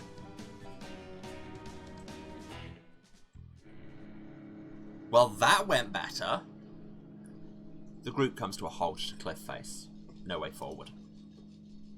Huh. I guess I could climb this? But if that doesn't work, we're stuck. Not necessarily. What you thinking, huh? Remember that fucking thing you modded my mech with? Ship, what do you call it? The Chaos Launcher. Yeah, that. The signal's coming from up there, right? Up the cliff? She checks her radio equipment. Yeah! Okay, I can get one of us up there. Takes a couple fucking minutes to recharge, though. What's she saying? She can get one of us up there at a time. Send me. What? I've been thinking it over, and I think I know who's up there. There's a chance I could talk him down. And if you can't, then I'll just stall until we outnumber him. Moss, how often can you do that launching thing? Once every couple minutes? I don't know why I thought I'd understand that. She said once every couple minutes. Right. Wait, Sam, you sign? Can we not get into this right now? Get you a girlfriend that can give you a chaos launcher. Right? Alright. Y'all can listen in through my radio. Wait till I give a signal. Sound good to y'all? Good plan. I'm down. Sounds good to me. Fucking fine, it's that or nothing, I guess. Hacker voice, I'm in. Jim. You sure you can handle yourself up there? Positive. Can't say I'm a little scared, but I can do this. You certain? I could go up there myself if... No, you're still hurt. You can rest easy, Jim. This is gonna go just fine. Okay. Hey, Moss, you ready? Moss gives a thumbs up. Cass climbs back into their mech and walks over to her. Moss puts her arms around them. Alright, should I give you a signal, or... Before they can finish that sentence, they're up in the air. They only have a couple more seconds to prepare for whatever the hell is up there. They shut their eyes against the wind. They feel weightless. Is this what dying feels like? Then gravity takes over and they land on top of the mesa. They open their eyes and... Oh, we're straight into flight mode. And this that looks like a molecule. Oh hey, it's you. So it has come to this. You don't have to do this, whatever the fuck this is. Just stand down and step away from the weird science shit. You know I cannot do that. Does he wish to know what is to happen here? Fuck it, sure. What's your plan? When do you hear thunder? No, I'm not having this right now. No metaphors, no sideways talk. Tell me what the fuck you want and how you're gonna do it. Fair enough. I asked to test you. I needed to know if you were ready. But I suppose it does not matter. Our reality is crumbling, Cassandra. Surely you have felt it, seen the signs. The bright fails us. Our bodies fail us. Our government fails us, and nobody notices. The world is shredding itself in front of our eyes. I hear every rip, every tear. The thunder that brings the end of the world. I spent many years preparing for the collapse of everything, but it never came. So I'm taking matters into my own hands. That's not really how it works, but sure. A man with a great deal of money, there we go, gave me a chance to set right what was once made wrong. The sun did not burn out, it did not disappear or run away, or anything like what those sun cultists believe. It was stolen. And today, I intend to bring it back. In just a few minutes, Hopeville will burn. Tomorrow this nation collapses. What remains is a police state finally bringing structure to this chaos. And then you will hear the thunder. The countdown has already begun. Nothing can stop it. Come, sit with me. We need not fight. Oh, I'm pretty sure we fucking do.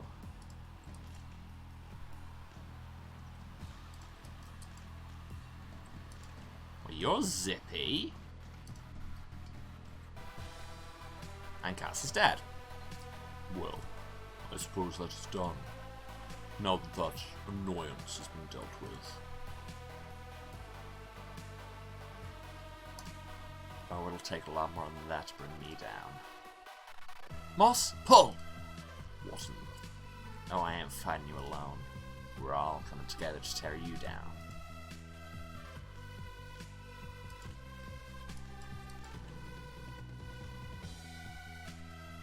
Once again, collective action. Sometimes collective action means a big group of you all go and fight a fascist and push him off a cliff.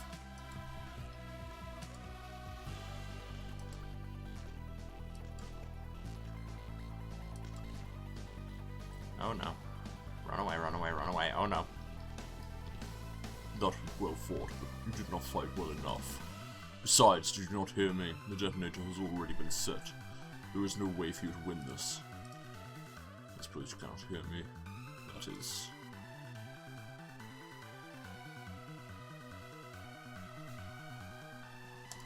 Revenge! Moss, pull! I could do this all day.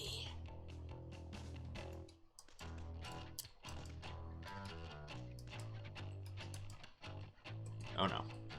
Bad times. Run, run, run, run, run. Now you're crushed. Ha ha ha ha ha ha! Oh. Whoever it is grabs the ledge and immediately hurls himself back onto the plateau.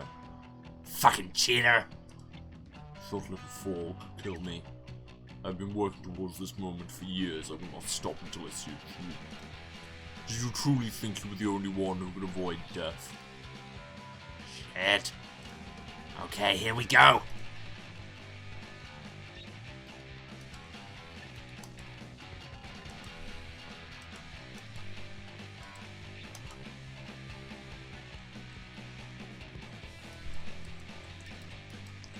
Weirdly, getting crushed early could actually help, because that way I'll have recovered while he's still getting his breath back, and then I can crush him, and then rush down.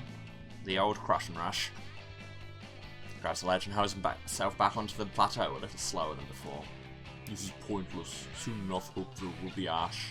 There is nothing you can do to stop that. Maybe, but if I get to kill you, that's a pretty good consolation.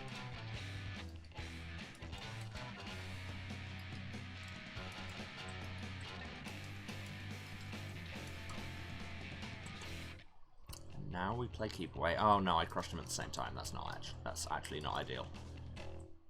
Every time you fail, the timer runs a little lower. Just a couple more minutes now and this tragedy will run its course. I'm sorry, but there is no other way. I must do this. We'll wear you down eventually. Moss, pull. Excuse me. We'll wear you down eventually. There's 4 of us and 1 of you. You have to win. You can't beat all of us. I do not have to win, child. I must only avoid losing for a little longer. Then you will hear the thunder.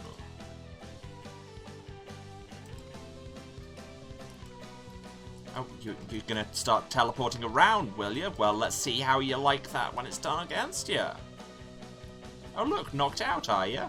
Well, that didn't last, and now I'm crushed. Alas. This is terrible news.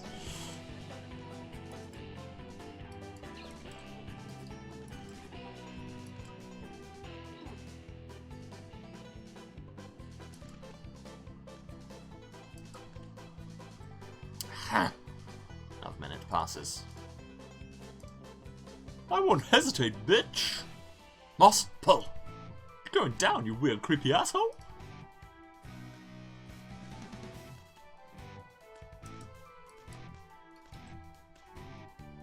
Ah, that was stupid.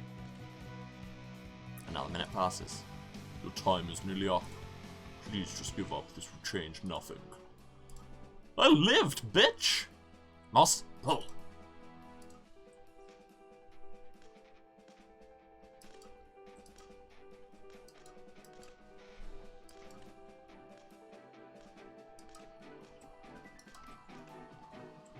Oh no, not ideal.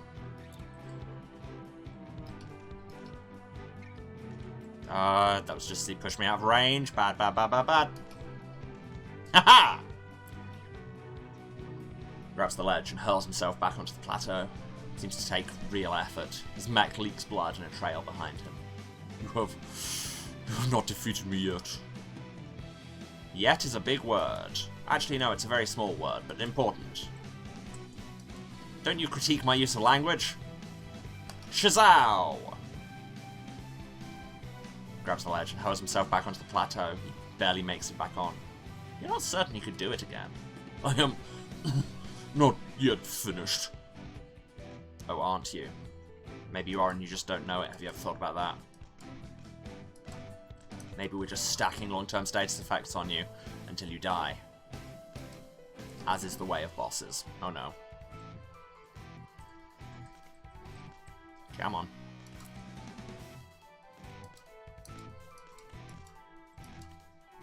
Oh no. Bad times. Very bad. Don't like.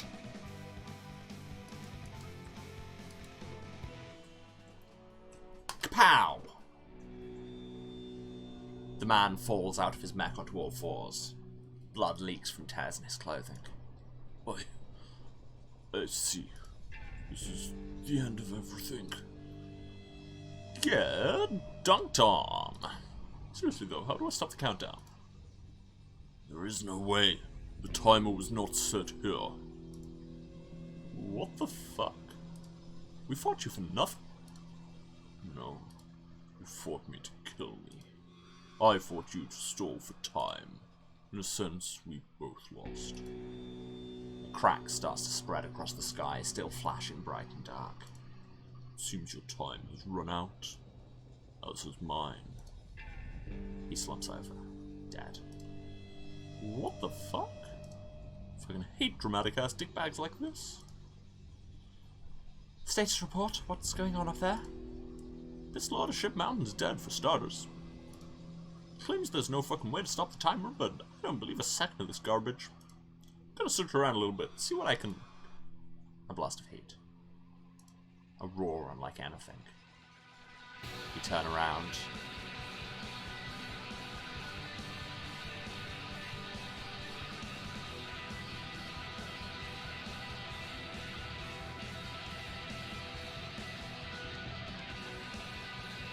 The light is unbearable. You can't look at it. You have to look at it. It's... Whoa!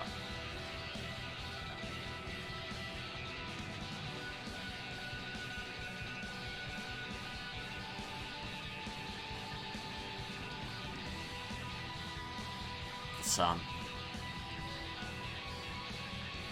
The light fades and you can see it through the smoke.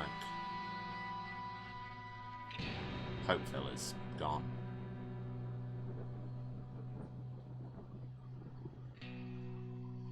After what feels like an eternity, but could only have been a few seconds, the pillar of fire fades. The smoke drifts away and you witness the true horror of what just happened. The entire town of Hopeville has been reduced to ash. Was that... the sun? Brad falls to his knees. Ooh, do we want him to go back to old cult habits? It's interesting. Oh, Dawnbringer, trickster goddess. The one who hates all that it once loved, who wishes to unmake that which it made. I renounce you. You have no hearth in this home, no home in this world. Be gone from here, bastard orb. Wait, shit, the others!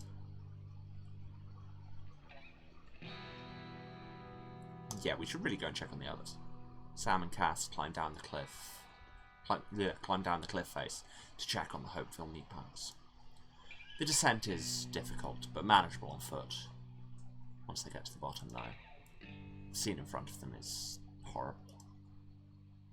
Enby is sitting on the ground, her face frozen in a smile.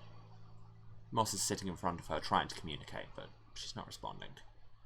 June is standing on the edge of the road, watching the smoke. Hey, Moss? She pauses, but refuses to look at him. I wanted to see how you're doing. I'm sorry that what we did wasn't enough. She goes back to trying to get Emmy's attention. It's okay, baby, it's okay. Look at me. We'll be okay. I don't know how yet, but we can... Fuck, we'll figure this out. Look at me, baby, I'm here, I'm with you. Enby says nothing in response. She continues staring into the middle distance. Please, please, please, just say something. She gives up, throws herself into Emmy's arms, and starts sobbing.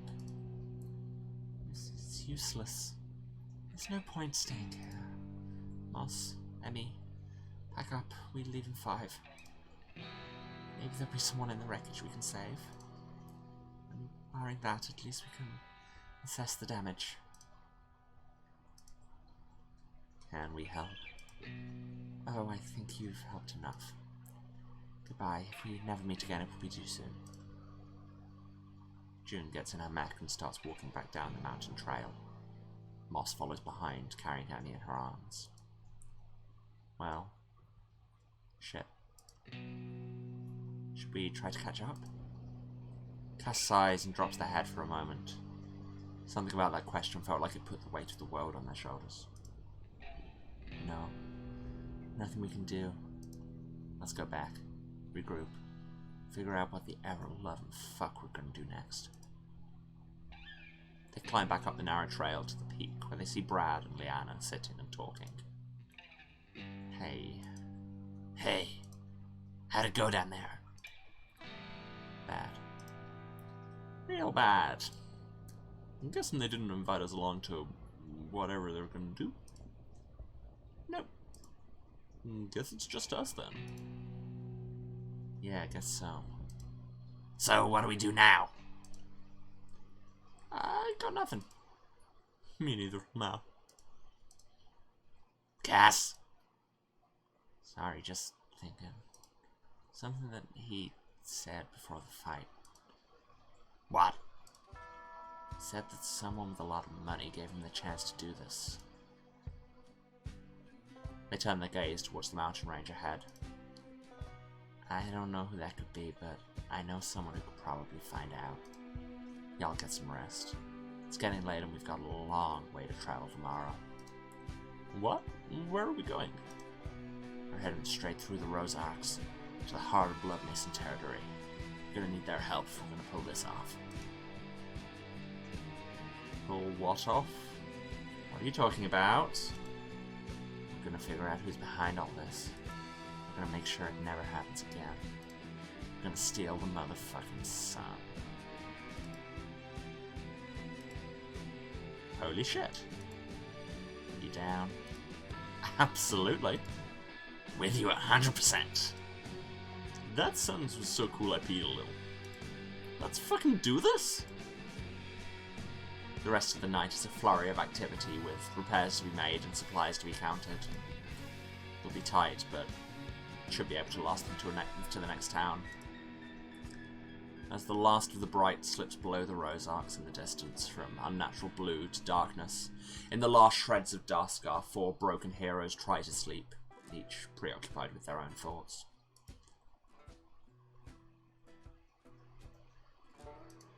Liana thinks about the past. She thinks about her mother, out there in the Rosarks. Her mother's cooking, her slow songs that sounded sad to everyone but you. Her hands constantly busy with a set of crochet needles. How she ran away when she was just 12 years old. How she left her mother all alone. She thinks about her fighter friends back in the city. How she always felt free to be herself around them as long as nobody else was watching. How she disappeared after her injury, too afraid to tell them what happened. She thinks about the less-than friends she left behind in Sundown, afraid to make anything lasting, always keeping an eye on the next thing that'd make her run away. She hates how she was right. And what comes next? What's going to happen next that'll drive her away? What's going to happen in the Rosarks that... Huh. Do you think she'd still be there?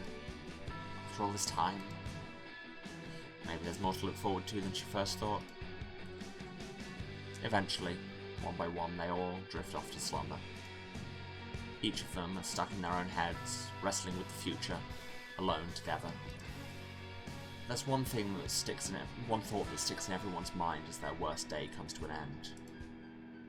This is only the beginning. That night, a dream. You are Liana. You're alone in the desert. The air is freezing cold. You don't know which way to go. Every direction looks the same. You know two things. You are lost, and you are alone. You hear a clap of thunder. You pick a direction and start moving. Have to find some shelter. A drop of rain falls on your skin. It burns to the touch. Another falls, and then another. Feels like the rain is drilling through your skin. You can't escape. You can Meatpunks escaped from raining blows on you. 2 older kids standing over you back in the Rosarks. You can't be older than 8. You keep your hands over your head and wait for it to be over. Eventually they get bored and wander off. And something breaks inside of you. And you're running after one of them. And you are a she-wolf biting into his neck, and the next thing you feel is adult hands pulling you off him, and you feel so angry that those hands never pulled him off you, and you feel sick to all the blood on the ground, and for the first time in your life you feel powerful. He left you alone after that. All of them will. You wake up to the sound of Cass crying. They're mumbling words, and it's difficult to make out at first, but they're repeating one sentence over and over again, louder every time. The worst is yet to come. The worst is yet to come. The worst is yet to come. The worst is yet to come. Then they wake up, and all is silent. End of Season 1.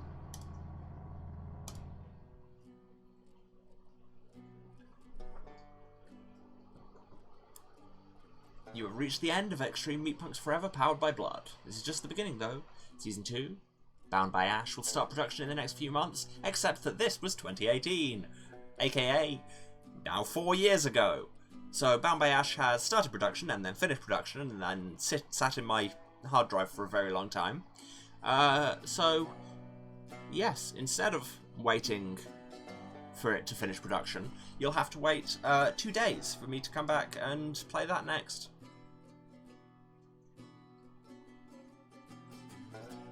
Let's put the credits on while I do a wrap up, because that was a lot.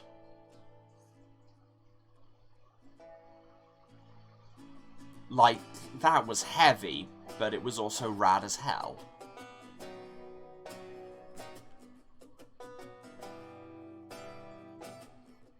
Woof. Yeah, that's going to be giving me thoughts for a while, and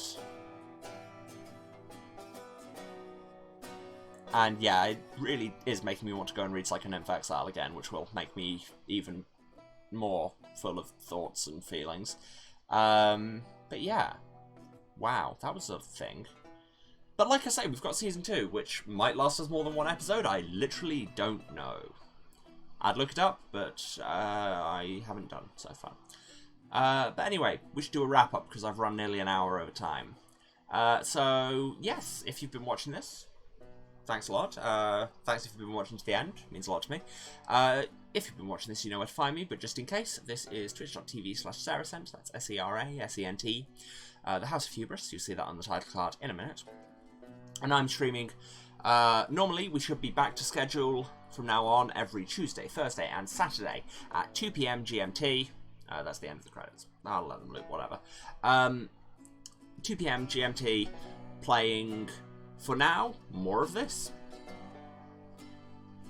Oh, thanks so much. I'm glad you enjoyed. Yeah. Sorry, it's, like I said, this is going to be in my brain for a while. If you want to be notified when we do go live, then throw us a follow. It doesn't cost you anything. That means you get notified whenever I'm live. And if you do miss anything, you can check out VODs on my Twitch for 8 weeks after the fact. Or about 2 weeks after they're live, you can find them on my YouTube, the link to which is down there-ish, I think. It says VOD Archive, you can find it, or just in case, that is youtube.com/users/rf191999, where you can find VODs for the entire first year of my stream. The anniversary stream VOD should be coming on Tuesday. So go over there, throw us a subscribe, again, doesn't cost you anything, and lets you get hot, fresh VODs in your subscription feed, again, every Tuesday, Thursday, and Saturday. If you feel like me having big feelings about meat robots is somehow worth your monetary support, you can, of course, cheer or sub on the Twitch, but you very much don't need to. Just turn up and hang out and have fun and go on these journeys with me and with each other and be cool to each other. That's all we really need. again, collective action, and we all need to hold together if we're going to make it through whatever the hell this is. Yeah, not sure where that thought went. But anyway, if you want to find me elsewhere for more ramblings, check out my Twitter, @Waruce, that's W-A-R-U-C-E. Again, I think there's a link below the video. I think, I can't remember if I put it there. So yeah. That is everything. So, I will say again, thank you all for being here. See you next time for Season 2 of Extreme Meatpunks Forever. And I love you all.